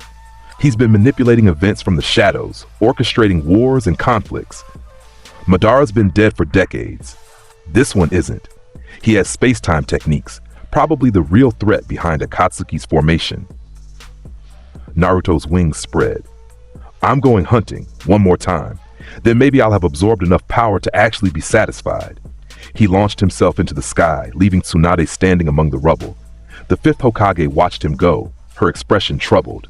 We created a god, she whispered, and now we're just hoping it stays benevolent. Naruto tracked the masked man for 2 weeks before cornering him. The space-time user was cautious, rarely appearing in person, using illusions and misdirection constantly. But Naruto's Rinnegan could see through most tricks now, and his absorbed tracking techniques from dozens of sensor types made him functionally impossible to hide from. He found him in an underground chamber, that surrounded by white Zetsu clones. The masked man sat casually, as if he'd been expecting this confrontation. The Devourer, the masked man said, his voice distorted. You've been busy. Killed my entire organization, absorbed some of the strongest ninja alive. Impressive. You're Obito Uchiha, Naruto stated, his Rinnegan having analyzed the man's chakra signature against Kakashi's memories. Thought to be dead. Manipulating Nagato, planning to resurrect the 10 tails and cast the infinite Tsukuyomi. The masked man's posture shifted slightly. How did you? I absorbed Nagato's memories, all of them, including your conversations, your goals, your techniques. Naruto took a step forward. The question is, do I kill you now, or let you play out your plan to see what the 10 tails taste like? Obito's hand moved toward his mask. You can't kill what you can't touch. Kamui, Naruto said. Your space-time technique. You phase through attacks by sending parts of your body to a pocket dimension. Effective against most opponents. His own Rinnegan abilities activated. But I have the Rinnegan now. Space-time manipulation is child's play. Naruto's hand shot out, phasing through multiple dimensions simultaneously. Obito tried to use Kamui to dodge, his body becoming intangible. But Naruto's hand followed him into the pocket dimension, grabbing his throat before he could fully phase. Impossible, Obito gasped. You countered Kamui. I absorbed someone who fought you before. Their memories showed me the timing. Naruto's grip tightened. Your technique has a 5-minute time limit when fully intangible, and there's a brief moment when you solidify to attack. That's when you're vulnerable. He pulled Obito from the pocket dimension back into reality. The Uchiha's Sharingan spun desperately, Dash trying to activate Genjutsu or another technique. Too late. Naruto's tail stabbed through Obito's chest, the absorption beginning immediately. Your Kamui, your wood style from Hashirama's cells, your manipulation techniques, everything Madara taught you, all of it is mine now. Obito's body convulsed as his power was drained. You're making a mistake. The infinite Tsukuyomi, it was the only way to create true peace. Peace through illusion isn't peace, Naruto stated. It's just comfortable slavery. I prefer honest dominance. The absorption intensified. Obito's Sharingan was forcibly copied and integrated, his wood-style techniques extracted, his connection to the Gedo statue severed and claimed. Decades of manipulation, planning, and stolen power all flowing into Naruto. Obito's final words were barely coherent. Rin, I'm sorry. I failed you. Then he was gone, his body dissolving into chakra that Naruto consumed completely. The underground chamber fell silent, the white Zetsu clones fleeing or dying as their creator's chakra was absorbed. Naruto stood alone, Obito's power integrating into his system. His Rinnegan gained Kamui, the ability to phase through dimensions at will. His body integrated Hashirama's cells, granting perfect wood-style mastery and enhanced regeneration. The Gedo statue's connection transferred to him, giving him control over the empty husk of the Ten Tails. With Obito dead and his plan exposed, the final major threat to the ninja world was neutralized. Naruto had systematically hunted down and absorbed every significant enemy: Orochimaru, 7 Akatsuki members, Obito himself. 9 S-rank criminals consumed in the span of months. His power had grown beyond comprehension. His chakra reserves rivaled multiple tailed beasts combined. His technique library exceeded entire villages' worth of knowledge. His physical capabilities pushed well past human limits into the realm of the truly superhuman, and he was still hungry. But there was one more potential source of power, one final evolution that would push him into genuine godhood: the tailed beasts themselves, not sealing them, not becoming a Jinchuriki, actually absorbing their chakra and power directly into himself. 9 ancient creatures, each one a font of near-infinite energy. Naruto's hands came together in a seal. The Rinnegan's power activated, allowing him to sense every tailed beast across the continent simultaneously. He could feel them, some sealed in Jinchuriki, others running free, all of them massive chakra signatures that called to his hunger. Time to hunt gods. The hunt for the tailed beasts took 3 months. 3 months of traveling across the continent, of confronting Jinchuriki and extracting their biju without killing them, a technique Naruto had developed through combining medical knowledge, sealing expertise, and Rinnegan abilities. Gaara was first. The Kazekage tried to fight, his sand attempting to defend against Naruto's overwhelming power. It was futile. Naruto's evolved abilities let him suppress the One Tail completely, extracting Shukaku while keeping Gaara alive through medical techniques. Shukaku's chakra was absorbed directly, the tailed beast's consciousness integrated into Naruto's growing power. The sand manipulation techniques, the biju's unique abilities, all of it became part of him. Then Madatabi, the Two Tails. Yugito Ni fought well, her fire techniques impressive, but Naruto had absorbed fire mastery from Itachi and dozens of others. The Two Tails fell, its chakra consumed. Isobu, the Three Tails, was running wild after its Jinchuriki died. Easy prey. Naruto hunted it through the ocean, using Kasame's absorbed water techniques to fight in its natural environment. The turtle beast's chakra was delicious. Son Goku, the Four Tails. Roshi put up a solid fight, his lava techniques creative and powerful. But Naruto had 5 complete elemental natures now. The Four Tails chakra was absorbed, its consciousness added to the collection. Kokuo, the Five Tails. Han's boil release was interesting but ultimately insufficient. Another biju absorbed, another massive chakra boost. Saiken, the Six Tails. Utakata was young, inexperienced, easily overwhelmed. The Six Tails' acid techniques were absorbed along with its chakra. Chome, the Seven Tails. Fu was friendly, cheerful, entirely unprepared for what Naruto had become. He felt a moment of guilt as he extracted and absorbed the Seven Tails, but hunger overrode compassion. Juki, the Eight Tails. Killer Bee was different, a perfect Jinchuriki who actually worked in harmony with his biju. The fight was legitimately challenging, Bee's techniques creative and well executed. But Naruto had absorbed too many powerful ninja by this point. The Eight Tails fell like the others, its chakra consumed, which left only one, the Nine Tails. Kurama, sealed within Naruto himself, He stood alone in a clearing, his hands pressed against his stomach where the seal resided. "Kurama, we need to talk." The mindscape materialized. Naruto found himself standing before the Nine-Tails cage, the massive fox glaring down at him with hatred and fear. "You absorbed the others," Kurama growled. "I felt it. 8 of my siblings, their chakra consumed by you. You've become something worse than any human I've ever encountered." "I've evolved," Naruto corrected. "And now I'm giving you a choice. I can absorb you like the others, taking your power and consciousness. Or we merge willingly, combine our power without the seal, without forced imprisonment. You become part of my evolution voluntarily and maintain your consciousness within my mind, a partnership instead of consumption."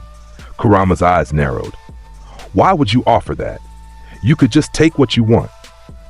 "Because you're the strongest of the 9. Because your chakra has been with me since birth. Because," Naruto paused, searching for the right words. "Because despite everything, you're the closest thing I have to a constant companion. Absorbing you completely would feel like destroying part of myself." The Nine-Tails was silent for a long moment. "You're offering me a say in my own fate. That's unexpected. Novel even. Do you accept?" Kurama's tail swished, the massive fox considering. "If I refuse, if I fight you, I'll still absorb you, but it'll be forced. Painful for both of us. Your consciousness might not survive intact. And if I agree, I maintain my sense of self, can still speak, think, influence. Yes, we merge our power completely, but you remain aware. A voice in my head, a partner instead of a prisoner." Kurama laughed, the sound bitter and resigned. "You've killed hundreds of ninja, absorbed some of the strongest beings alive, consumed 8-tailed beasts, and now you're asking my permission to take the last step. The irony is almost amusing. Is that a yes?" "It's an acceptance of reality," Kurama stated. "You've become so powerful that fighting you would be suicide. Agreeing to merge at least preserves my existence. So yes, Naruto Uzumaki. Let's see what happens when a human achieves perfect merger with a tailed beast." The cage dissolved. The seal on Naruto's stomach unraveled without resistance. Kurama's massive form began to shift, shrink, compress, transforming from a caged beast into pure chakra that flowed into Naruto's body. The integration was different from the others, gentler, more complete. Kurama's consciousness didn't disappear. It settled into Naruto's mind like a second voice, maintaining its personality and awareness while contributing its full power. Naruto's chakra reserves exploded. 9-tailed beasts worth of energy all compressed into one human body, combined with the reserves he built through absorbing hundreds of ninja. His capacity became effectively infinite. He could fight for weeks without depleting his chakra. His body underwent a final evolution. Red chakra marks appeared across his skin, permanent manifestations of the tailed beast's power. His eyes remained Rinnegan but gained a reddish tint reflecting Kurama's influence. His wings evolved, becoming more solid, capable of generating tailed beast-level force. He was no longer human. Not really. He transcended that limitation through systematic absorption and evolution. He'd become something unprecedented, a being with human intelligence and ambition, tailed beast chakra and regeneration, Rinnegan abilities and space-time mastery, techniques from hundreds of absorbed ninja, all layered and perfected. He was a god made flesh. "How do you feel?" Kurama's voice asked from within his mind. "Powerful," Naruto answered honestly. "Complete. For the first time since I started this evolution, the hunger is manageable. Not gone, but controlled." "Because you've hit a ceiling," Kurama observed. "There are no stronger individual opponents left to absorb. You've consumed or killed everyone at your level or above. The only threat left is yourself." Naruto considered this. Kurama was right. Orochimaru, Akatsuki, the tailed beasts, every major power in the ninja world had been absorbed or neutralized. The only opponent left who might challenge him was Madara Uchiha, the real one, not Obito pretending. According to Obito's absorbed memories, Black Zetsu had plans to resurrect the actual Madara using the ghetto statue and forbidden techniques. Perfect. One final hunt, one last god to consume. Then maybe, just maybe, Naruto could finally rest. His Rinnegan sensed a presence approaching. Multiple chakra signatures, all familiar. He turned as they emerged from the tree line. Hinata, her Byakugan active, her gentle fist stance ready. She'd grown stronger during his absence, her devotion driving her to master techniques the Hyuga clan had kept hidden for generations. Behind her, Konoha ninja, Tsunade, Kakashi, several Anbu squads. They looked nervous, weapons ready but not drawn, prepared for violence but hoping to avoid it. Naruto, Tsunade called out. We need to talk. About what you've become. About the fact that you now possess the chakra of all nine-tailed beasts. About the fact that you've essentially become the 10 tails in human form. Her green eyes met his Rinnegan gaze. About whether you're still our ally or if you've evolved past the point where human concerns matter. Naruto's wings spread slightly, an unconscious display of power. I'm still loyal to Konoha. That hasn't changed. Has it? Kakashi stepped forward, his own Sharingan active. Because the Naruto I knew cared about people, protected the weak, fought for his friends. The person standing in front of me looks like a predator deciding whether we're worth keeping alive. I am a predator, Naruto stated honestly. I've absorbed over 500 ninja, killed 9 S-rank criminals, consumed all 9-tailed beasts. I've evolved beyond normal human limitations, but my loyalty remains. Konoha is mine to protect. Anyone who threatens it dies. That's the deal. That's not protection, Tsunade said quietly. That's possession. You don't see the village as something to nurture anymore. You see it as property to defend. Is there a difference? Yes, Hinata's voice cut through the tension. She stepped forward, past Tsunade, past the Anbu, until she stood directly in front of Naruto. There's a difference between protecting something because you care and protecting it because you own it. Her hands were shaking, but her eyes met his without flinching. You promised to make me stronger, to train me, to see me as worthy of standing beside you. But you left for 3 months and came back as this, as something that doesn't need partners or friends or anything human. Naruto looked down at her. I kept my promise. You're stronger. I can sense it. Your chakra has grown, your techniques refined. That's not the point. Tears formed in her eyes, but her voice remained steady. The point is whether you care anymore, whether any of us matter beyond being things you protect because they're yours. The clearing fell silent. Every ninja present held their breath, waiting for Naruto's response. Would he acknowledge Hinata's point, or would he dismiss it as irrelevant? Naruto's hand rose slowly, gently wiping tears from Hinata's face. The gesture was careful, controlled, like someone handling something fragile they didn't want to break. You matter, he said quietly. Hinata Hyuga, you're one of 3 people in this village I actually care about beyond strategic value. You, Iruka, and Tsunade, I suppose, for being willing to call me out on my bullshit. His Rinnegan softened slightly, the intense predatory edge fading. I haven't lost my humanity, Hinata. I've just buried it under layers of absorbed power and killing instinct. But it's still there, still fighting to stay relevant. He looked past her to Tsunade and Kakashi. I'm not your enemy. I'm not turning against Konoha, but I won't be controlled or leashed or told what I can and can't do. I've grown too powerful for that. All I can offer is a promise. I'll protect this village because it's mine, and I protect what's mine absolutely. Tsunade nodded slowly. That's probably the best we're gonna get. But Naruto, what happens when the hunger comes back? When you run out of enemies to absorb and the craving for more power resurfaces? Then I hunt gods, Naruto stated simply. Black Zetsu is still out there, planning to resurrect Madara Uchiha, the real one. I'll kill them both and absorb their power. After that, he shrugged. After that, maybe I'll have finally absorbed enough power to be satisfied. Or maybe I'll figure out how to create artificial opponents strong enough to keep feeding my evolution. That's insane, Kakashi muttered. That's my reality, Naruto corrected. I am what I am, a predator, a consumer, a being that grows through absorption. Fighting it would be like fighting my own heartbeat. All I can do is aim it at enemies and hope I never run out. He turned back to Hinata. You wanted to stand beside me, wanted to be worthy of my attention. You've succeeded. You're strong enough now that I actually respect you as a potential partner rather than seeing you as prey. His hand cupped her cheek, the gesture possessive but not cruel. Stay strong, keep evolving, and maybe, just maybe, you'll reach a level where you can stand at my side when I face whatever comes next. Hinata's breath caught. You mean it? I don't lie about these things. Before anyone could react, Hinata surged forward, her lips meeting Naruto's in a kiss that held months of pent-up devotion and desire. Naruto didn't pull away.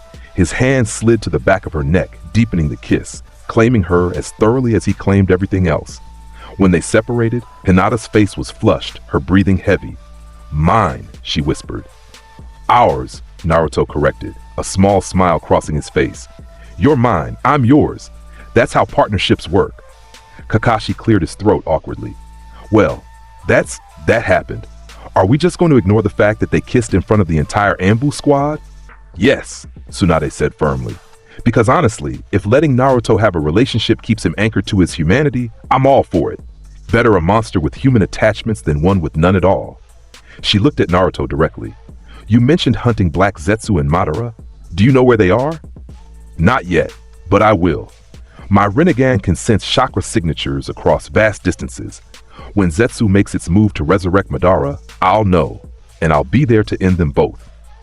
And until then, I stay in Konoha, train, refine my absorb techniques, help defend the village against whatever threats emerge." His expression was calm, almost peaceful. "I'm not going anywhere, Tsunade. This is home, even for monsters." The fifth Hokage studied him for a long moment, then nodded. "Fine, but there will be conditions. You register your techniques with the village. You don't kill other Konoha ninja without explicit approval. And you absolutely do not absorb anyone from allied villages without cause." Agreed to the first two. The third depends on whether they attack me first. "Naruto, that's the best you'll get," Naruto interrupted. "I won't start fights unprovoked, but I will finish them. Anyone stupid enough to attack me accepts the consequences." Tsunade sighed. "Fine, we'll make it work. Somehow."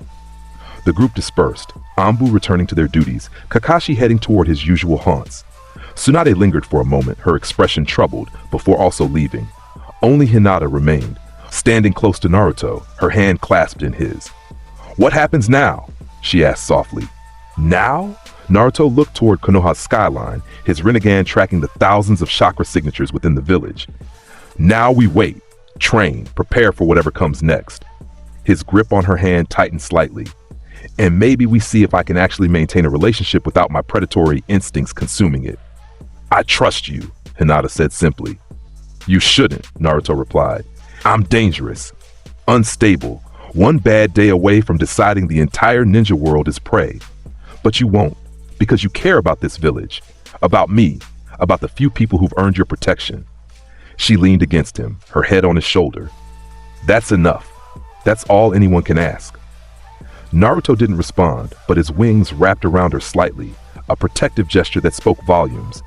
Maybe Hinata was right. Maybe his humanity could survive through connections, through relationships with the few people who mattered. Or maybe he was just delaying the inevitable. Delaying the day when his hunger overcame everything else, and he consumed the entire ninja world to satisfy it. Only time would tell. 3 weeks later, Naruto's Rinnegan detected the disturbance.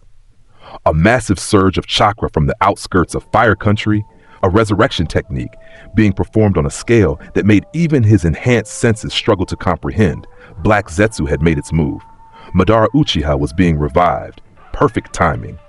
Naruto stood from his meditation position, his wings spreading automatically. Beside him, Hinata looked up from her own training. "What's wrong?" "It's time," Naruto stated. "The final hunt. Madara's being resurrected. I'm coming with you." "No, Naruto, this is beyond your level," he said bluntly. Madara Uchiha, even weakened by death and resurrection, is still one of the strongest ninja who ever lived. This fight could level entire countries. I won't risk you. Hinata's hands clenched into fists. Then what was the point of making me stronger? Of training me? If I can't even fight beside you when it matters? "The point was preparing you for the aftermath," Naruto said. He pulled her close, his hand gentle on her cheek. "If I lose, if somehow Madara is stronger than I estimate, then Konoha will need defenders. You'll be one of them. That's your role. And if you win, then I come back and we figure out what comes next. Together." His lips brushed her forehead. "Stay here. Protect the village. That's how you help me." Before she could protest further, he vanished in a burst of speed that left sonic booms in his wake. His wings carried him toward the chakra signature, toward the confrontation that would determine whether he truly evolved beyond all limits or merely approached them. The battlefield was a wasteland, a massive clearing that had been destroyed by the resurrection technique. In the center stood Madara Uchiha, his body reconstructed through Edo Tensei, but then returned to life through forbidden techniques. The legendary Uchiha looked exactly as his reputation suggested: powerful, confident, radiating enough chakra to suffocate weaker ninja. His Rinnegan eyes surveyed the area, his lips curled in a slight smile. "So," Madara said as Naruto landed across from him, "you're the one, the devourer, the child who consumed my organization, killed my pawns, absorbed the tailed beasts. Impressive work." "Madara Uchiha," Naruto acknowledged. "The ghost of the Uchiha, the man who fought Hashirama Senju and survived, the genius who created the Moon's Eye plan. I've been looking forward to meeting you." "Have you?" Madara's smile widened. "Most would run from me, hide, pray I didn't notice them. But you came directly. Why?" "Because you're the strongest opponent left," Naruto stated simply. "Everyone else I've fought has fallen. Orochimaru, Akatsuki, the tailed beasts, all absorbed, all consumed. You're the final evolution, the last meal that might actually satisfy my hunger." Madara laughed, the sound genuine and delighted. "Magnificent! You see me as prey. That's wonderful. Do you know how long it's been since someone looked at me with predatory intent rather than fear?" His hands came together in a seal. "Very well, devourer. Let's see if you're strong enough to consume a god." The battle began with an exchange that would have killed most Kaji instantly. Madara's perfect Susanoo manifested. A colossal warrior hundreds of meters tall, wielding blades capable of splitting mountains. Naruto's own Susanoo appeared in response, his version enhanced by Rinnegan and absorbed tailed beast chakra. The two constructs clashed, blades meeting with impacts that cracked the earth. Shockwaves rippled outward, flattening trees for kilometers.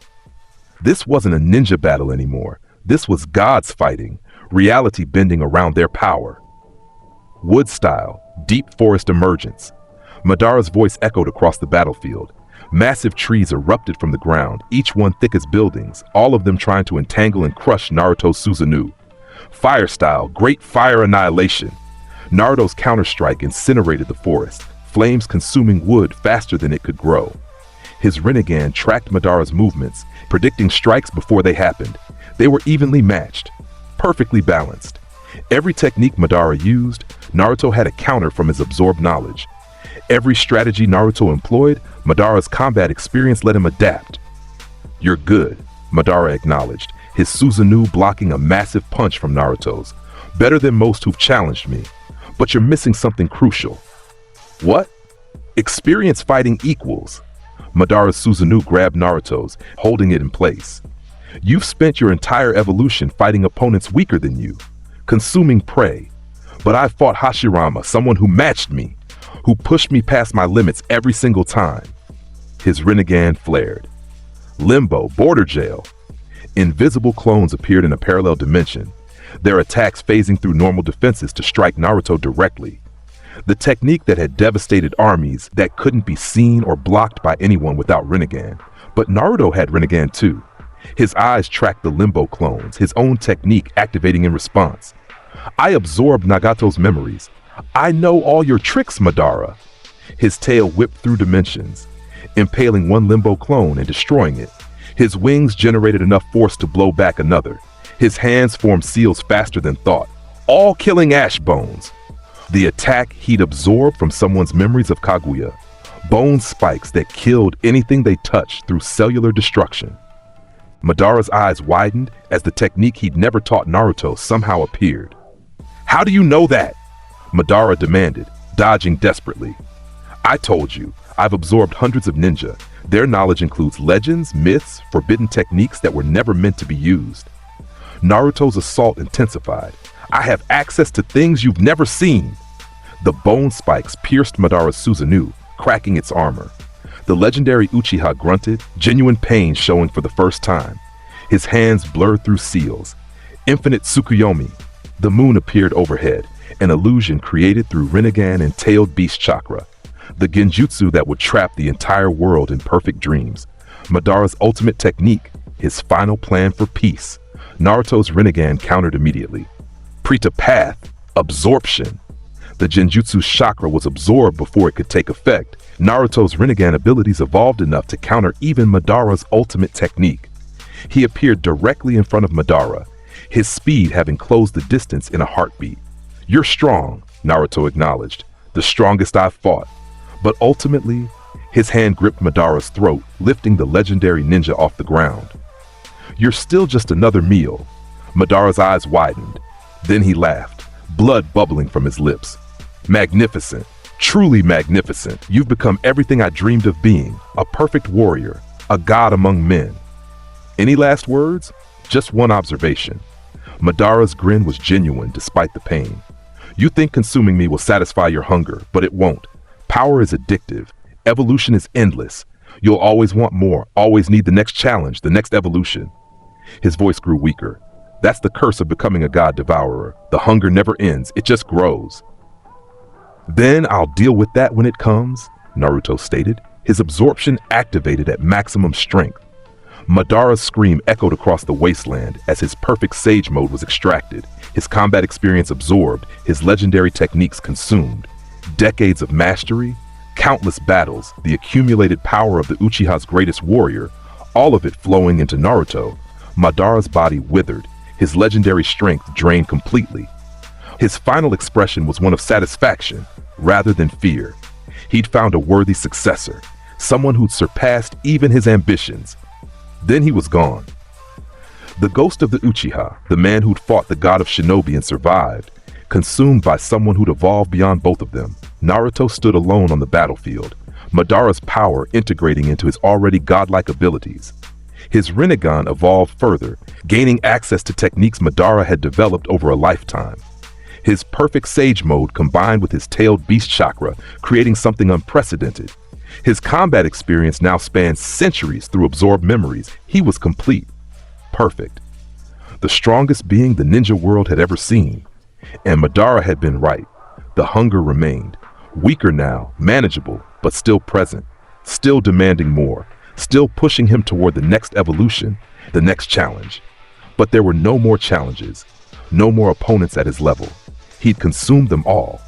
Black Zetsu emerged from the shadows, its white half speaking anxiously. "Madara-sama is..." Naruto's hand shot out, gripping the parasitic entity before it could flee. "You're next." "Wait, I have information. Secrets about Kaguya, about the real."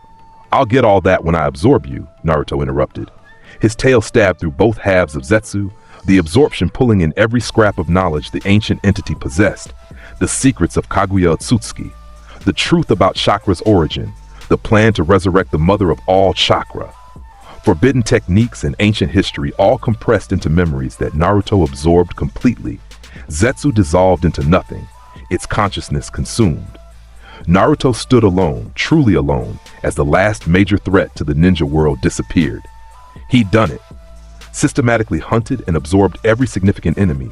Orochimaru, 9 Akatsuki members, Obito, Madara, Zetsu, the 9-tailed beasts. Over 500 ninja total, their combined power all compressed into one being. He was a god, the strongest being alive. Utterly invincible and utterly, completely alone at the peak. His wings spread, carrying him back toward Konoha. Back toward the village he'd claimed as his own. Back toward Hinata, who waited despite knowing what he'd become. The hunger whispered in his mind, demanding more. But there was nothing left to consume. Nothing left to absorb. He'd reached the peak of evolution through systematic predation. Now he had to figure out what came next. Naruto returned to find Konoha preparing for celebration. News of Madara's defeat had spread, the legendary threat eliminated. The ninja world was breathing a collective sigh of relief. He landed in the training grounds where Hinata waited, her Byakugan active, watching for his return. When she saw him, relief flooded her features. "You're back," she breathed, running to him. "You won."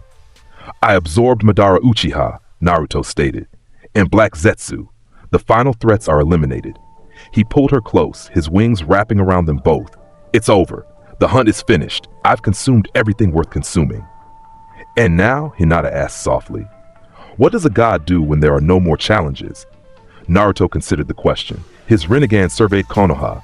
Thousands of chakra signatures, all weaker than him, all under his protection. The village that had created him through neglect and hatred, that had inadvertently spawned the strongest being in history.